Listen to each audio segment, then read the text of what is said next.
Hello CS executive students, how are you all. मेरा नाम है रमनदीप सिंह। स्वागत है आपका मेरे चैनल एफएलएम के अंदर। एंड गाइस, आज हम लेकर आए हैं आप लोगों के लिए company law and setting up वाले पेपर की अमेंडमेंट्स। आज की वीडियो के अंदर जो हम जिक्र करेंगे वो किस चीज के बारे में करेंगे? कंपनी लॉ एंड जो आपका सेटिंग अप वाला पेपर है उसकी अमेंडमेंट्स के बारे में आज हम जिक्र करेंगे। जो अमेंडमेंट्स आपके कौन से अटेम्प्ट के लिए रेलेवेंट है? रेलेवेंट फॉर दिसंबर 23 अटेम्प्ट, जो आपके दिसंबर 23 अटेम्प्ट के लिए रेलेवेंट हैं। पेपर के अंदर आपके जो अमेंडमेंट्स आती हैं वो पेपर से 6 महीने पहले तक की आती हैं। मतलब आप अगर दिसंबर में अटेम्प्ट दे रहे हो तो अप टू 30 जून जितनी भी अमेंडमेंट आई है वो आपके कोर्स के लिए एप्लीकेबल होती हैं। तो जितने भी हमारे एग्जिस्टिंग स्टूडेंट जिन्होंने आपसे हमारे से अभी इस जनवरी के आसपास क्लास ली है, जनवरी के बाद ली है, तो उनको ऑब्वियस सी बात है कि जनवरी से अगर किसी ने हमारे से क्लासेस ली थी, एग्जाम्पल लेके बात करते हैं जनवरी से जून तक की ना, अगर किसी बच्चे ने हमारे से जनवरी से जून तक के पीरियड में क्लास ली है इसी साल, तो उसमें तो अमेंडमेंट कवर ही नहीं होंगे कि जून के बाद मैंने अमेंडमेंट्स बनाई है। अब तो आप लोगों को दिसंबर वाली अमेंडमेंट्स तो करनी है जो हमारे बच्चे हैं, और जो आउटसाइडर वाले बच्चे में अभी तक किसी भी टीचर ने दिसंबर के लिए जो अमेंडमेंट रेलेवेंट है उसकी वीडियो नहीं कराई है, तो ये तो सबको ही करनी है जो दिसंबर के लिए अमेंडमेंट आई है। अगर किसी बच्चे ने पहले कभी अपने टीचर से क्लास ली थी साल भर पहले या 8-10 महीने पहले, तो उनको ये दिसंबर वाली भी करनी है और जो जून 23 के लिए रेलेवेंट थी वो भी करनी है। तो आप मेरे को व्हाट्सएप पे मैसेज कर देना, मैं आपको दोनों अटेम्प्ट की अमेंडमेंट शेयर कर दूंगा। जून 23 की जो अमेंडमेंट आई थी उसकी वीडियो मैंने ऑलरेडी यूट्यूब पे डाल रखी है, उस वीडियो का लिंक मैं इसी वीडियो डिस्क्रिप्शन में डाल दूंगा, वो आप देख लेना। और दिसंबर वाली अमेंडमेंट तो आप लोगों को देखनी ही है। जिन्होंने हमसे लेटेस्ट क्लासेस ली उनको दिसंबर वाली देखनी, जून वाली नहीं देखनी। लेकिन जिन्होंने हमसे पहले ली हुई है 4-5-6 महीने पहले, 8 महीने पहले, तो उनको जून 23 के जो रेलेवेंट थी वो भी देखनी है और दिसंबर 23 वाली भी देखनी है। इस अमेंडमेंट्स के अगर आपको नोट्स चाहिए, और ये किसके लिए रेलेवेंट है? सीएस एग्जीक्यूटिव के लिए रेलेवेंट है, भले ही फिर वो ओल्ड सिलेबस हो या न्यू सिलेबस हो, दोनों में से कोई भी हो, दोनों के लिए रेलेवेंट है। और नेक्स्ट लेवल एनालिसिस करा, आपको मजा आ जाएगा ये अमेंडमेंट्स की वीडियो कर। और इस अमेंडमेंट के नोट्स, अगर मैं आपसे बात करूं इन अमेंडमेंट के नोट्स की, तो वो फ्री ऑफ कॉस्ट है, उसका कोई चार्ज नहीं है। आपको चाहिए तो मेरे को व्हाट्सएप पे आपको सिर्फ 3 चीज लिख के भेजनी है। आपका नेम, XYZ जो भी है, आपका लेवल में आप लिखोगे CS एग्जीक्यूटिव, एंड आपका पर्पस में आप लिखोगे अमेंडमेंट्स फॉर जून 23। मैं आपको दोनों अटेम्प्ट की शेयर कर दूंगा ना, आप देख लेना आपको कौन सी चाहिए। एंड दिसंबर 23, ये दिसंबर 23, ये 3 चीजें मेरे को व्हाट्सएप पे लिख के भेज देना। मेरा व्हाट्सएप नंबर वैसे तो स्क्रीन पे फ्लैश हो रहा है, लेकिन स्टिल मैं लिख के दे रहा हूं 8802233513। ये मेरा व्हाट्सएप नंबर है। कॉल मत करना, सिर्फ मैसेज कर देना। 24 आवर्स का वेट करना, आपके पास अमेंडमेंट्स आ जाएंगी व्हाट्सएप पे PDF, फ्री ऑफ कॉस्ट, इसका कोई चार्ज नहीं है। तो अमेंडमेंट स्टार्ट करते हैं। देख के बताना जरूर कैसी लगी और अपने दोस्तों के साथ शेयर करना। एंड ये मेरा प्रॉमिस है that you will love it. And जिन लोगों ने अभी तक चैनल को सब्सक्राइब नहीं करा, सब्सक्राइब कर देना, साथ में बेल आइकन को प्रेस कर देना ताकि आप लोगों को मेरे न्यू वीडियोस की नोटिफिकेशन मिलती रहे। तो स्टार्ट करते हैं अमेंडमेंट्स को। मेरी तरफ से बाय बाय इसलिए क्योंकि अब मैंने अमेंडमेंट की वीडियो ऑलरेडी बना दी थी, मैं उसको इसमें मर्ज कर रहा हूं। तुम लोग देखना शुरू करो और देख के वीडियो के नीचे फीडबैक जरूर देना। चलो बाय बाय, टाटा। स्टार्ट करते हैं अमेंडमेंट्स को।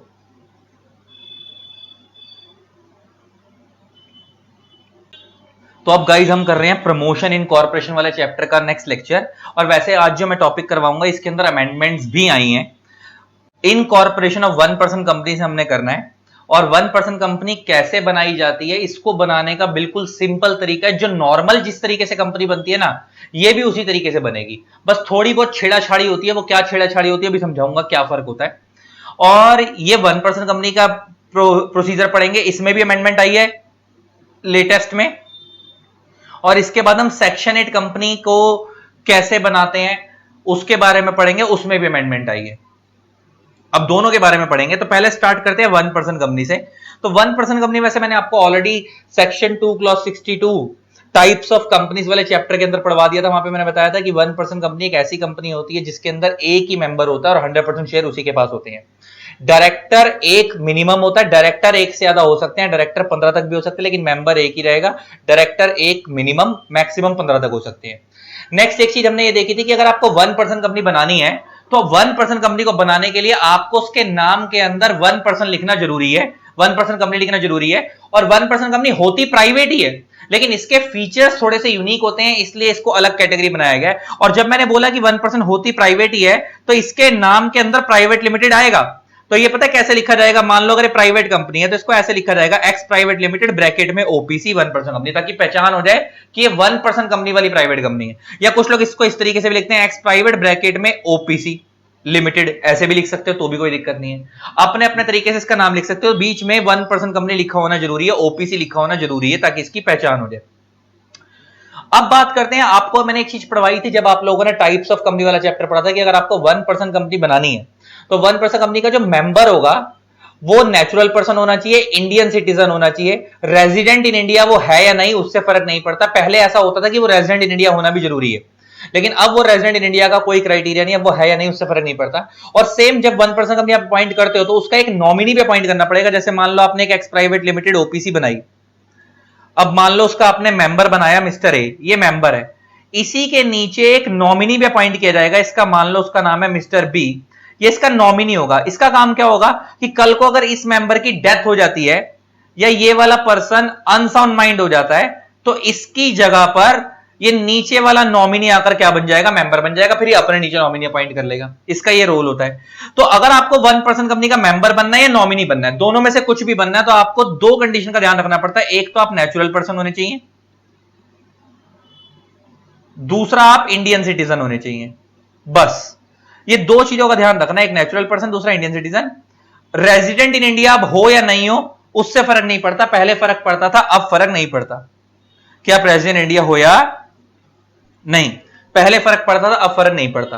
तो ये है ओपीसी का क्राइटेरिया कि ओपीसी होती क्या, बताऊंगा बनेगी कैसे और उसका क्राइटेरिया क्या होगा बनाने का, वो बात करेंगे। बस सब कुछ सेम है, मैं भी बताता हूं, अभी 2 मिनट लगेंगे, पल्ले पड़ जाएगा, तुम्हारे को सब आता है। पहले हम ओपीसी को पढ़ लेते हैं। 1% कंपनी क्या था, ये लो।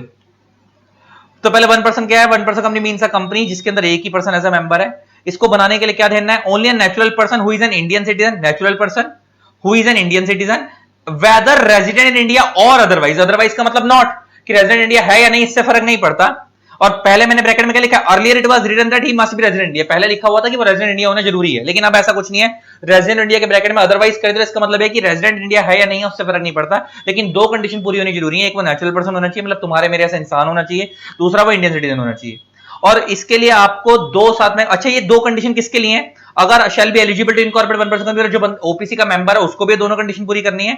And shall be nominee for the member of 1% company, मतलब जो ओपीसी का मेंबर है उसका जो बंदा नॉमिनी बनना चाहता है उसको भी कंडीशन पूरी करनी है। तो मैंने बताया ना कि आप भले ओपीसी के मेंबर बन रहे हो नॉमिनी बन रहे हो, आपको दोनों को ये कंडीशन पूरी करनी है कि आप नेचुरल पर्सन भी होने चाहिए और आप इंडियन सिटीजन भी होने चाहिए। अच्छा ये ऊपर वर्ड यूज होता है रेजिडेंट इंडिया, तो रेजिडेंट इंडिया का मतलब बता रहा है कि रेजिडेंट इंडिया एक ऐसा बंदा होता है जो इंडिया में कम से कम इमीडिएटली प्रीसीडिंग फाइनेंशियल ईयर के अंदर 120 डेज रहा हो। पहले वो 182 होता था, चेंज होकर 120 डेज हो गया था।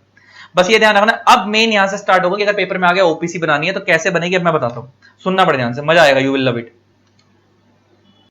अब बात करते हैं कि ओपीसी बनेगी कैसे। अभी आपको मैंने थोड़ी देर पहले पिछले लेक्चर के अंदर बताया था, ये जब हम इनकॉर्पोरेशन वाला चैप्टर कर रहे थे, और अब क्योंकि आप अमेंडमेंट भी कर रहे हो साथ में तो मैं तुम्हें वापस रिकॉल कराया था कि हमने बनाया था कि एक कंपनी को बनाने के मेनली मोटा मोटा मेरे हिसाब से 5 स्टेप होते हैं। हालांकि मैंने तुम्हारे को बुक में दिखाया था कि हमारी बुक के अंदर टोटल में कितने स्टेप हैं, टोटल में 8 स्टेप है। आपको पेपर में वो 8 ही लिख के आने, लेकिन आपको मैंने शॉर्ट में बताया था कि 5 स्टेप होते हैं। सबसे पहला स्टेप होता है select the type of company, कि आपको प्राइवेट बनानी है, पब्लिक बनानी है, ओपीसी बनानी है, सेक्शन 8 कंपनी बनानी है। स्टेप 2 होता है रिजर्वेशन ऑफ नेम, और मैंने बताया था वो रिजर्वेशन ऑफ नेम कैसे होता है, स्पाइस प्लस के फॉर्म से आप अपना नाम रिजर्व करवाते हो। पार्ट ए, स्पाइस प्लस के अंदर 2 पार्ट थे, part A part B. Part B company को बनाने का फॉर्म होता है, पार्ट ए कंपनी को नाम लेने का प्रोसेस होता है। तो पार्ट ए के थ्रू आप नाम लोगे, उसकी 1000 रुपए की फीस होती है। फिर स्टेप 3 में मैंने बताया था कि यहां पे आपको क्या करना पड़ता है, स्पाइस के रूट में जाना होता है। स्टेप 3 यहां पे ये था कि आपको क्या करना पड़ता है, यहां पे स्टेप 3 हो जाएगा, आपको 1 मिनट रुको, स्पाइस के रूट में जाना होता है। आपको आरओसी को कुछ फॉर्म फाइल करने होते हैं, आईएनसी 32, आईएनसी, ये यहां पे इसको ठीक करो, आईएनसी 32 के बाद आईएनसी 33, आईएनसी 34, आईएनसी 35, और उसके बाद एक फॉर्म और पढ़ा था हम लोगों ने, आईएनसी 9, आईएनसी 9, ये हमने पढ़ा था। ये 5 फॉर्म जाते हैं, हमने पढ़ा था ना कि भाई सबसे पहला स्टेप होता है कि select the type of company, कि आपको कंपनी बनानी कौन सी है। उसके बाद स्टेप 2 होता है नाम ले लो। स्टेप 3 स्पाइस के रूट में जाओ और आरओसी को कितने फॉर्म फाइल करो, 5 फॉर्म फाइल करो। आईएनसी 32 कंपनी बनाने का मेन फॉर्म है, 32, 33 एमओए का फॉर्म है क्योंकि कंपनी का एमओए बनेगा, 34 एओए का फॉर्म है, 35 एजाइल प्रो जिसमें जीएसटी वगैरह लेते हैं कंपनी का, और आईएनसी 9 डिक्लेरेशन है। उसके बाद स्टेप 4 था कि आप सारे डॉक्यूमेंट आरओसी को सबमिट कर दो, और स्टेप 5 था कि अगर आरओसी सेटिस्फाइड हो गया तो आपको क्या दे देगा, सर्टिफिकेट ऑफ इनकॉर्पोरेशन दे देगा। 5 स्टेप थे एक नॉर्मल कंपनी को बनाने के लिए, सब कुछ सेम रहेगा।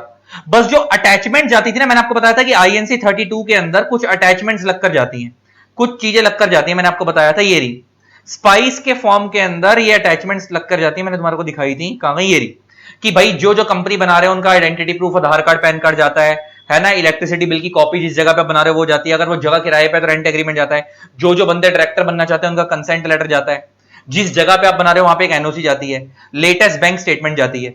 बस एक पॉइंट, ये 7 पॉइंट एक्स्ट्रा, ये 7 अटैचमेंट जब सब रहेंगी, एक चीज एक्स्ट्रा हो जाएगी कि जो आप ओपीसी बना रहे हो तो उसमें आप एक नॉमिनी अपॉइंट कर रहे हो ना, तो नॉमिनी का कंसेंट लेटर लेना पड़ेगा, नॉमिनी का रिटर्न कंसेंट लेटर लेना पड़ेगा कि वही नॉमिनी बनने को तैयार है। पहले ना ये कंसेंट लेटर लेने के लिए एक फॉर्म होता था, उस फॉर्म का नाम था फॉर्म आईएनसी 3।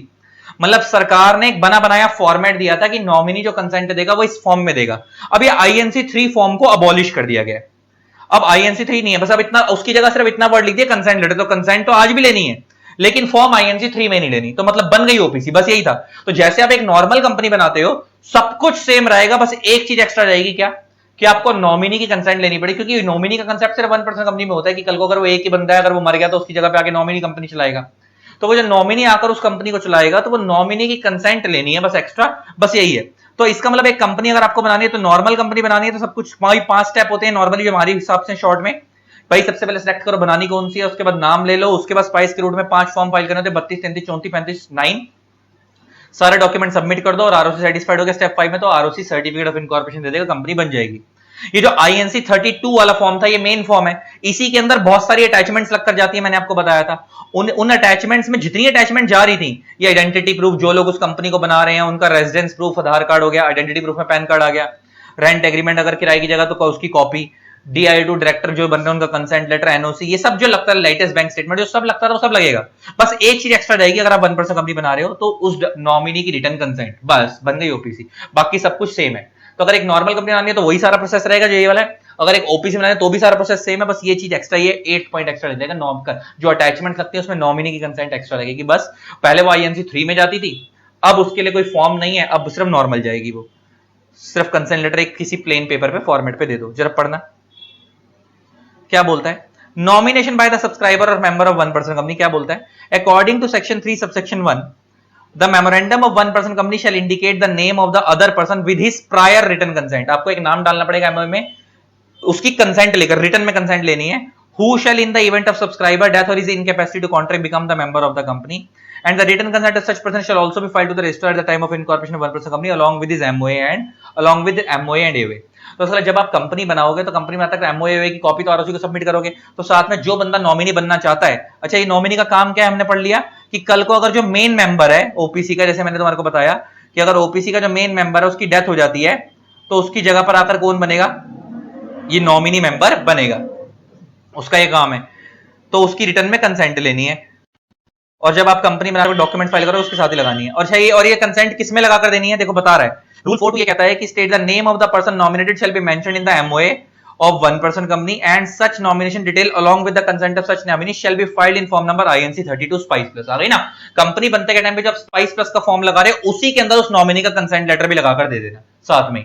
तो मैंने जो तुम्हारे को बताया कि कंपनी बनाने का जो प्रोसेस है उसके अंदर ये 5 स्टेप हैं कि भाई नाम लो, उसके बाद सिलेक्ट करो कौन सी बनानी, फिर नाम लो, फिर स्पाइस के रूट में जो 5 फॉर्म जाते हैं 32, 33, 34, 35, 9, उसमें मैंने बताया था इस 32 के अंदर ये जो स्पाइस प्लस का मेन फॉर्म है इसमें बहुत सारी अटैचमेंट्स लगकर जाती हैं, ये वाली जो हमने देखी ये नीचे की तरफ, इन्हीं अटैचमेंट्स में बस ये एक फॉर्म एक्स्ट्रा चला जाएगा, कौन सा, कंसेंट लेटर वाला, कि जो बंदा नॉमिनी बनना चाहता है उसकी कंसेंट लगकर चली जाएगी। तो ये कह रहा है आईएनसी 32 में उसकी कंसेंट लगाकर भेज दो बस। ये अमेंडमेंट कब आई है, 19/1/2023 को। अमेंडमेंट में बस इतना ही था कि पहले वो जो आईएनसी 3 था वो कट गया, उसके बाद अब वो फॉर्म उस फॉर्मेट में कंसेंट नहीं रहेगी, कंसेंट तो आज भी जाएगी उस नॉमिनी की, लेकिन आईएनसी 3 में नहीं जाएगी, नॉर्मल पेपर पे ले लो कंसेंट और डाल के आईएनसी 32 में सबमिट कर दो आरओसी को। एक तो ये बात हो गई, आगे बढ़ते हैं क्या कहता है फॉर्म आईएनसी 32, इसको बोल्ड कर दिया। अच्छा ये तो हो गया फर्स्ट स्टेप। अच्छा और नीचे एक वर्ड इन्होंने डाल दिया ईएमओए डीओए, ये अमेंडमेंट है।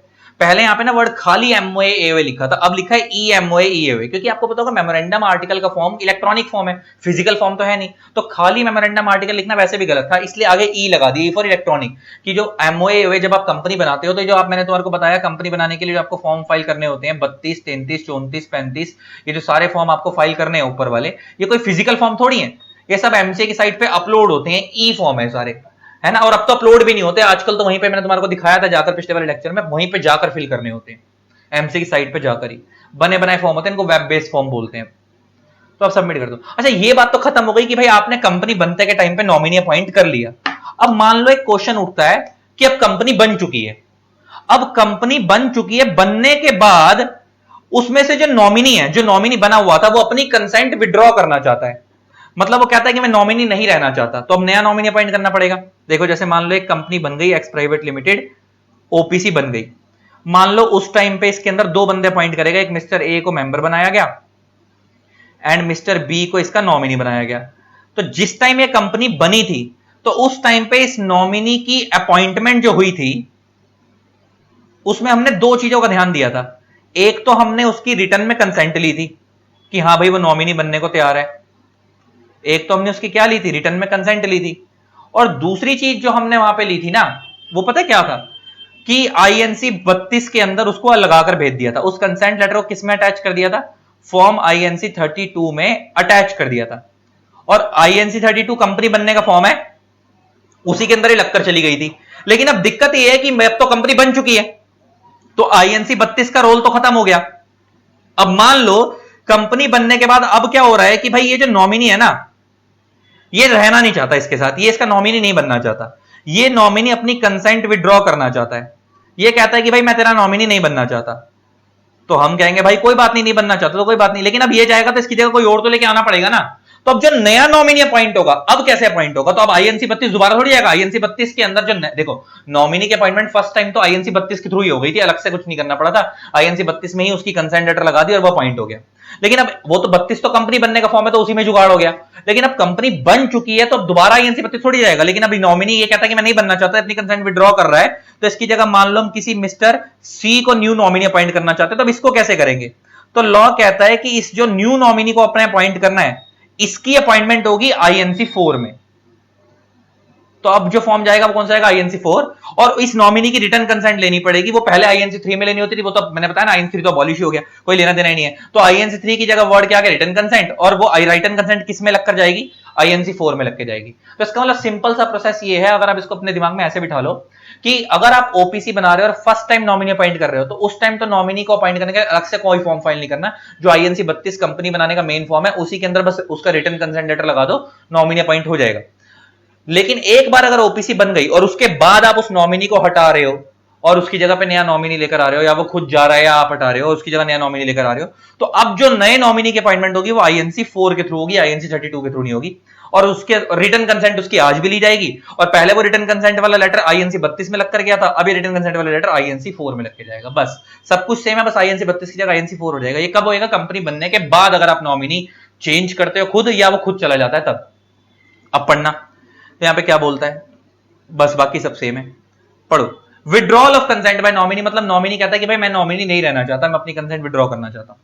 तो rule 4.3 of the Companies Incorporation Rule 2014 state that the person nominated by the subscriber or member of one person company may withdraw his consent by giving a notice in writing to such sole member and to the one person company। इसका मतलब ये, पहले नहीं रुक जाओ, इसका मतलब ये कि अगर ये नॉमिनी मिस्टर बी अपनी कंसेंट विड्रॉ करना चाहता है, तो इसको दो लोगों को बताना पड़ेगा। एक तो इस मेंबर को बताना पड़ेगा कि भाई मैं इंटीमेट करना पड़ेगा कि भाई मैं इस ओपीसी को छोड़ के जाना चाहता हूं, प्लस एक नोटिस उसको कंपनी को देना पड़ेगा। तो नोटिस की कॉपी दो लोगों को जाएगी, एक इसको और एक इसको, क्योंकि कंपनी एक सेपरेट लीगल एंटिटी है। हालांकि अलग बात है कि पड़ेगा उसको यही, लेकिन सेपरेट लीगल एंटिटी से दो बंदों के नाम पे बनेगा वो नोटिस, एक मेंबर के नाम पे जो ओपीसी को चला रहा है, और एक कंपनी के नाम पे। ये नॉमिनी दो नोटिस बनाएगा, उसमें उनको लिख के देगा कि भाई मैं तुम्हारी ओपीसी छोड़ के जाना चाहता हूं। आगे बढ़ो। अब होगा क्या, जब उसने नोटिस दे दिया, the sole member shall nominate another person as a nominee with in 15 days of the receipt of notice of withdrawal. अब उसने कंपनी को नोटिस सर्व कर दिया और मेंबर को भी नोटिस सर्व कर दिया, तो जैसे उस मेंबर के पास नोटिस पहुंचा, उसके 15 दिन के अंदर वो नया नॉमिनी अपॉइंट करेगा, 15 दिन के अंदर वो नया नॉमिनी अपॉइंट करेगा, और वो and shall send an intimation of such nomination writing to the company. और वो जो सोल मेंबर है, सोल मेंबर हमारे एग्जांपल में कौन है, जो ओपीसी को चला रहा है, मिस्टर ए। तो वो मिस्टर ए तो जैसे ही बी अपना नोटिस इसको कंपनी को और इसको ए को सर्व करेगा, और जैसे ही ए के पास नोटिस आएगा तो एक तो नया नॉमिनी अपॉइंट करेगा 15 दिन में नोटिस रिसीव होने के, प्लस ए उस नोटिस की कॉपी एक कंपनी को भी भेजेगा, मतलब इंटीमेट करेगा कि भाई मैंने नया वाला नॉमिनी ये अपॉइंट करा है आगे। एंड उस नए नॉमिनी की कंसेंट ली जाएगी एंड ये आरओसी को फाइल की जाएगी in the form of declaration form INC4, return consent ली जाएगी। और मैंने ब्रैकेट में लिखा earlier it was form INC3, पहले उसकी रिटर्न कंसेंट ली जाती थी, आरओसी को भेजी जाती थी INC4 के अंदर लगाकर। अब उसकी रिटर्न कंसेंट ली तो जाएगी लेकिन वो एज अ डिक्लेरेशन INC4 के अंदर ही लगकर चली जाएगी, अलग से INC3 लगाना। तो पहले दो फॉर्म जाया करते थे, INC4 मेन फॉर्म था जो फाइल होता था, INC3 उसके अंदर लग के जाता था कंसेंट लेटर। तो आज भी कंसेंट लेटर INC4 में ही लगकर जाएगा, लेकिन अब अलग से कोई वो नहीं लगाना, क्या बोलते हैं, एज अ डिक्लेरेशन जाएगा। मतलब फॉर्म के अंदर ही या तो ऐसा होगा कि कॉलम होगा कि इस पे टिक कर दो कि भाई मैं नॉमिनी बनने को तैयार हूं। अब अलग से आपको INC3 लगाने की जरूरत नहीं, INC3 का कंसेप्ट खत्म हो गया, ये अमेंडमेंट आई है 19/1/23 को। और रूल 4.4 ये कहता है the schedule states the company shall with in 30 days of receipt of notice of withdrawal of consent file with the registrar a notice of such withdrawal of consent and intimation of the other person by the sole member in form number INC4 along with the fees in the declaration so nominated INC4। ले देंगे, मतलब ले देंगे, वही वाली बात कर रहा है कि वो जो डेक्लेरेशन पे INC4 में जाती है ना, ले देंगे आरओसी पे एक ही फॉर्म जा रहा है INC4, उसी के अंदर उसकी डेक्लेरेशन भी है कि भाई नॉमिनी बनने को तैयार है, कंसेंट लेटर उसी के अंदर ही है, आप लगाकर भेज दोगे, आपको अलग से INC3 लगाने की जरूरत नहीं है। तो ले देंगे भाई, अच्छा यहाँ पे 30 दिन लिखे ऊपर 15 दिन लिखे, दोनों में फर्क क्या है? वो कह रहा है कि जब नॉमिनी जो था, जब वो वहां से ओपीसी को छोड़ के जा रहा था तो उसने क्या करना था, दो लोगों को बताना था, एक तो मेंबर को बताना था ओपीसी को और एक कंपनी को बताना था। तो जब उसने मेंबर को बताया कि भाई मैं ओपीसी छोड़कर जा रहा हूं, जैसे उस मेंबर को नोटिस गया उसके 15 दिन में नया नॉमिनी अपॉइंट करेगा। अच्छा, एक नोटिस कंपनी को भी गया था, सेम डे ही गया होगा, तो जब कंपनी के पास गया, कंपनी उसके 30 दिन में आरओसी को बता देगी कि भाई हमने ये वाला नया, वो वाला क्या, ये वाला नया नॉमिनी अपॉइंट कर लिया है। तो इसका समझो तो पता है कैसे होगा, ये टोटल में 30 दिन, इसमें 15 + 15 होगा। तो पहले 15 दिन में अपॉइंट किया जाएगा नॉमिनी को, अगले 15 दिन में आरओसी को बता दिया जाएगा। टोटल 30 दिन है ये टोटल में, क्योंकि 30 दिन भी जब उनके पास, कंपनी के पास नोटिस थी वो वहीं से काउंट हो रहे हैं, और वो 15 दिन भी जब नोटिस रिसीव वो वहीं से काउंट हो रहे हैं। तो मैं ऐसे कह सकता हूं, जब उस मेंबर जो नॉमिनी ने जब वो ओपीसी को छोड़ के गया होगा तो उसने एक नोटिस कंपनी के नाम पे दिया होगा, एक मेंबर के नाम पे दिया होगा कि भाई मैं छोड़ के जा रहा हूं। तो जब उसने दोनों के नाम पे सेम डे भिजवाया होगा तो पहले 15 दिन के अंदर वो मेंबर नया नॉमिनी अपॉइंट कर लेगा, और अगले 15 दिन में क्या होगा, आरओसी को वो कंपनी नोटिस भेज देगी कि भाई हमने नया नॉमिनी अपॉइंट कर लिया, ये वाला चला गया है, INC4 में भेजेगी। और उस INC4 के अंदर वो फॉर्म है और उसी के अंदर एक डिक्लेरेशन डली होगी कि भाई ये नए वाले नॉमिनी की कंसेंट है कि मैं बनने को तैयार हूं। बस इतना ही बोल रहा है और इसके अंदर कुछ भी नहीं है। और क्या है, अच्छा अब आता है change of nominee by sole member. अच्छा, ऊपर वाले में फर्क क्या है, इसमें और उसमें फर्क क्या है? कंसेप्ट सेम ही है। वहां पे नॉमिनी अपनी कंसेंट खुद विड्रॉ कर रहा था, यहां पे नॉमिनी अपनी कंसेंट खुद विड्रॉ नहीं कर रहा, हम उसको निकाल रहे हैं। तो बाकी कंसेप्ट सेम रहेगा। अगर हम उसको निकाल रहे हैं, हम उसको बता देंगे भाई तो जाए यहां से, जैसे हम उसको नोटिस सर्व करेंगे, यहां पे क्या लिखा है, स्टेटेड सब्सक्राइबर और member of one person company may by intimation writing to the company change the name of the person nominated by him at any time. अगर उनको लगता है किसी रीजन की वजह से हटाना तो हटा सकते हैं, और जब वो उसे हटाएंगे तो उसको उसकी जगह पे नॉमिनेट अनदर पर्सन कर सकते हैं, और उसकी रिटर्न में कंसेंट ली जाएगी INC4 में। मैंने बताया ना, INC4 में उसकी डिक्लेरेशन ली जाएगी, ये अमेंडमेंट है, पहले INC3 में ली जाती थी।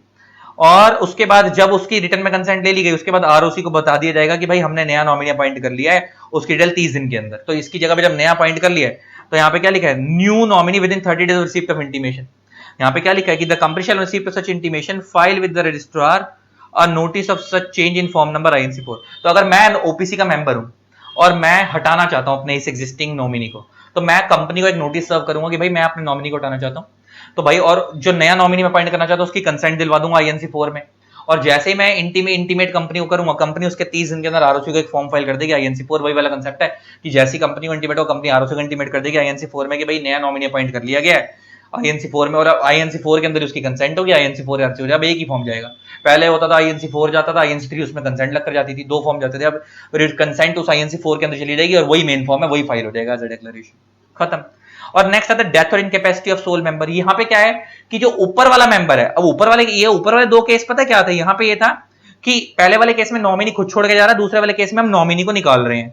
अब ये जो तीसरा केस है, पता क्या है कि जो मेन मेंबर है वो मर गया, या वो इनकैपेसिटेट हो गया, अनसाउंड माइंड हो गया, तो वो मर गया, तो नीचे वाला नॉमिनी ऊपर आकर मेंबर बन जाएगा।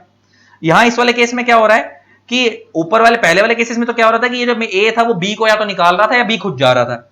अब वाले केस में क्या है कि इसकी हो गई डेथ, ए की, तो अब ये जो बी है ये ऊपर आकर मेंबर बन जाएगा। अब जब ये ऊपर आकर मेंबर बन जाएगा तो अपने नीचे नॉमिनी अपॉइंट करेगा ना, उसके बारे में बात हो रही है। तो बाकी प्रोविजन सेम ही है। तो बस अगर वो हो जाएगा तो अब देखो क्या बोलता है।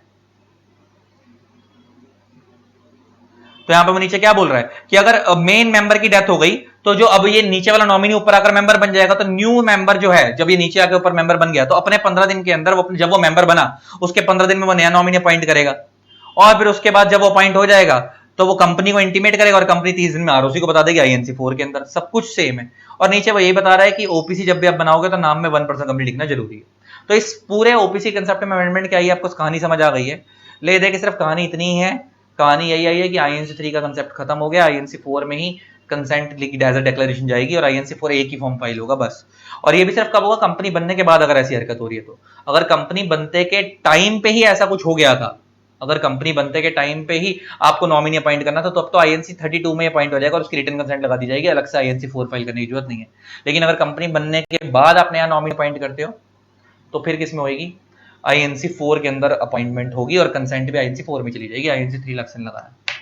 ठीक है जी, ओपीसी का अमेंडमेंट भी खत्म हो गया और पूरा कंसेप्ट जीरो से खत्म हो गया। अब हम सेक्शन 8 कंपनी पढ़ेंगे, इनकॉर्पोरेशन सेक्शन 8 कंपनी, इसमें भी अमेंडमेंट है, ये देखेंगे क्या है। तो गाइस अब हम पढ़ रहे हैं इनकॉर्पोरेशन ऑफ सेक्शन 8 कंपनीज। इसमें दो रूल पढ़वा रहा है वो आपको, एक रूल 19 और एक रूल 20। दोनों में क्या फर्क है बताता हूं। देखो रूल 19 के आगे क्या लिखा हुआ है, लाइसेंस फॉर न्यू कंपनीज, और रूल 20 के आगे क्या लिखा हुआ है, लाइसेंस फॉर एग्जिस्टिंग कंपनीज। अब इसका मतलब क्या है जरा समझना। अच्छा पहले तो आपको यह बता दूं कि सेक्शन 8 कंपनी का मतलब क्या है, नॉन प्रॉफिट कंपनी। आप लोग टाइप्स ऑफ कंपनी वाले चैप्टर में पढ़ चुके हो कि सेक्शन 8 कंपनी कौन सी होती है, नॉन प्रॉफिट कंपनी, मतलब जिसका काम सोशल वेलफेयर वगैरह करना है, प्रॉफिट कमाना नहीं है, ऐसी कंपनी को हम सेक्शन 8 कंपनी बोलते हैं। तो एक कैटेगरी ये है कि आप फ्रॉम द डे वन एक ऐसी कंपनी बना रहे हो जिसका काम सोशल वेलफेयर करना है, प्रॉफिट कमाना नहीं है, इसको हम बोलते हैं लाइसेंस फॉर न्यू कंपनी, कि आप फ्रॉम द डे वन ही एक नॉन प्रॉफिट कंपनी बना रहे हो। रूल 20 के अंदर लिखा हुआ है लाइसेंस फॉर एग्जिस्टिंग कंपनी, जिसका मतलब यह है कि आपकी कंपनी पहले से बनी हुई है लेकिन पहले वो प्रॉफिट मेकिंग थी, अब वो अपने आप को नॉन प्रॉफिट में कन्वर्ट कराना चाहती है। समझ आ रहा है, लाइसेंस फॉर एग्जिस्टिंग, एग्जिस्टिंग मतलब पहले से बनी हुई है लेकिन पहले वो प्रॉफिट मेकिंग थी, अब वो अपने आप को नॉन प्रॉफिट में कन्वर्ट कराना चाहती है। तो अगर कोई कंपनी पहले से बनी हुई है प्रॉफिट में, अपने आप को नॉन प्रॉफिट में कन्वर्ट कराना चाहती है तो रूल 20 लगेगा। अगर कोई बंदा from the day one non profit company बनाना चाहता है तो रूल 19 लगेगा। रूल क्या लगेगा, 19। अगर मैं तुम्हारे को बता दूं ना तो सब कुछ सेम है। इसमें क्या अमेंडमेंट आई है मैं तुम्हें बताता हूं, बस सुनना बड़े ध्यान से।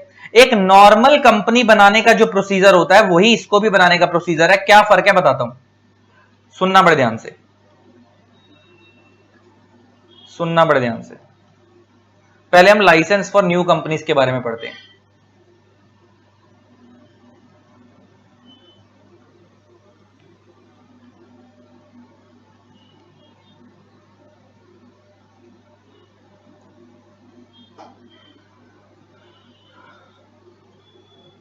सुनना ध्यान से, लो भाई ऊपर चलते हैं। अभी मैंने तुम्हारे को बताया कि एक कंपनी बनाने का प्रोसेस क्या होता है। हमने देखा था मोटा मोटा 5 स्टेप होते हैं। सबसे पहले select the type of company, कि आपको प्राइवेट बनानी है, पब्लिक बनानी है, 1% सेक्शन 8 कंपनी, यहां पे भी वही चलेगा। स्टेप 2 क्या होता है, रिजर्वेशन, हमने नाम ले लो स्पाइस प्लस में पार्ट ए के थ्रू। फिर स्पाइस रूट, स्टेप 3 होता है स्पाइस रूट, इसमें हम 5 फॉर्म फाइल करते थे, आईएनसी 32, आईएनसी 33, 34, 35 और आईएनसी 9। यहां पे ना इधर चेंज होगा, यहां पे ना चेंजेस यहां है, सब कुछ सेम रहेगा, बस यहां पे एमओए एओए के फॉर्म दूसरे हैं। यहां पे 33 और 34 नहीं जाएगा, 32 तो जाएगा लेकिन 33 और 34 नहीं जाएगा। यहां पे एमओए का फॉर्म है आईएनसी 13 और एओए का फॉर्म है आईएनसी 31। तो यहां पे एमओए का फॉर्म है आईएनसी 13 और एओए का फॉर्म है आईएनसी 31। बाकी आईएनसी 35 जाएगा। और ये जो लास्ट फॉर्म था ना आईएनसी 9 डिक्लेरेशन का जाता था, जिसमें हम डिक्लेरेशन लिखवाते थे कि भाई कंपनी बनाते वक्त सब्सक्राइबर जो लोग हैं उन्होंने कोई डिफॉल्ट नहीं करा। यहां पे डिक्लेरेशन का पहले एक फॉर्म होता था आईएनसी 15, वो अमेंडमेंट आई, अब ऑमिट कर दिया गया। जैसे नॉर्मल कंपनीज के लिए आईएनसी 9 है ना, पहले एक डिक्लेरेशन का फॉर्म होता था आईएनसी 15, लेकिन 19/1/2023 को अमेंडमेंट आई और उसमें वो फॉर्म को ऑमिट कर दिया गया आईएनसी 15 को। तो मतलब डिक्लेरेशन तो जाएगी लेकिन कोई फॉर्म नहीं है। तो यहां पे एक डिक्लेरेशन, यहां पे 2 डिक्लेरेशन जाएगी, डिक्लेरेशन भी यहां पे एक नहीं जाएंगी, 2 जाएगी। एक जाएगी डिक्लेरेशन फ्रॉम सब्सक्राइबर्स, जिन्होंने कंपनी बनाई है, जिसमें वो लिख के देंगे कि उन्होंने कंपनी बनाते वक्त कोई डिफॉल्ट नहीं करा। और एक डिक्लेरेशन और जाएगी, वो जाएगी बाय किसी सीए, सीएस, सीएमए, एडवोकेट, जिसमें वो लिख के देगा कि उसने कंपनी बनाते वक्त सारे लॉ सेक्शन 8 कंपनी के जो लगते हैं वो फॉलो करे हैं। तो सब कुछ सेम चल रहा है बनाने का प्रोसीजर, बस स्टेप्स में थोड़ा बहुत फॉर्म में चेंजेस आ रहा है। ये डिक्लेरेशन कौन देगा? किसी सीए से या सीएस से या सीएमए से या एडवोकेट से लेनी है, जिसके अंदर वो लिख के देगा कि भाई उसने सारे लॉ फॉलो करे हैं कंपनी बनाते वक्त। तो ये हो गई डिक्लेरेशन 1 और ये हो गई डिक्लेरेशन 2। तो इसका मतलब प्रोसीजर सब कुछ सेम ही है। डिक्लेरेशन 2, चीजें सब कुछ सेम ही है, बस फर्क कहां है मैंने तुम्हारे को बता दिया। तो इसका मतलब एक ये बात हो गई। फिर उसके अच्छा एक चीज और, क्योंकि आपको पता होगा कि सेक्शन 8 कंपनी सेंट्रल गवर्नमेंट से लाइसेंस के लिए बनती, लाइसेंस लेकर बनती है। आपको मैंने पढ़वाया था ना, section 8 company non profit company होती है। सेक्शन 8 कंपनी कौन सी कंपनी होती है? Non profit company. तो इसको क्योंकि आप प्रॉफिट मेकिंग आपका काम नहीं है, आप लोगों से डोनेशन एक्सेप्ट करोगे, आप धंधा करोगे सोशल वेलफेयर का, तो आपको ना पहले एक सेंट्रल गवर्नमेंट से लाइसेंस लेना पड़ता है।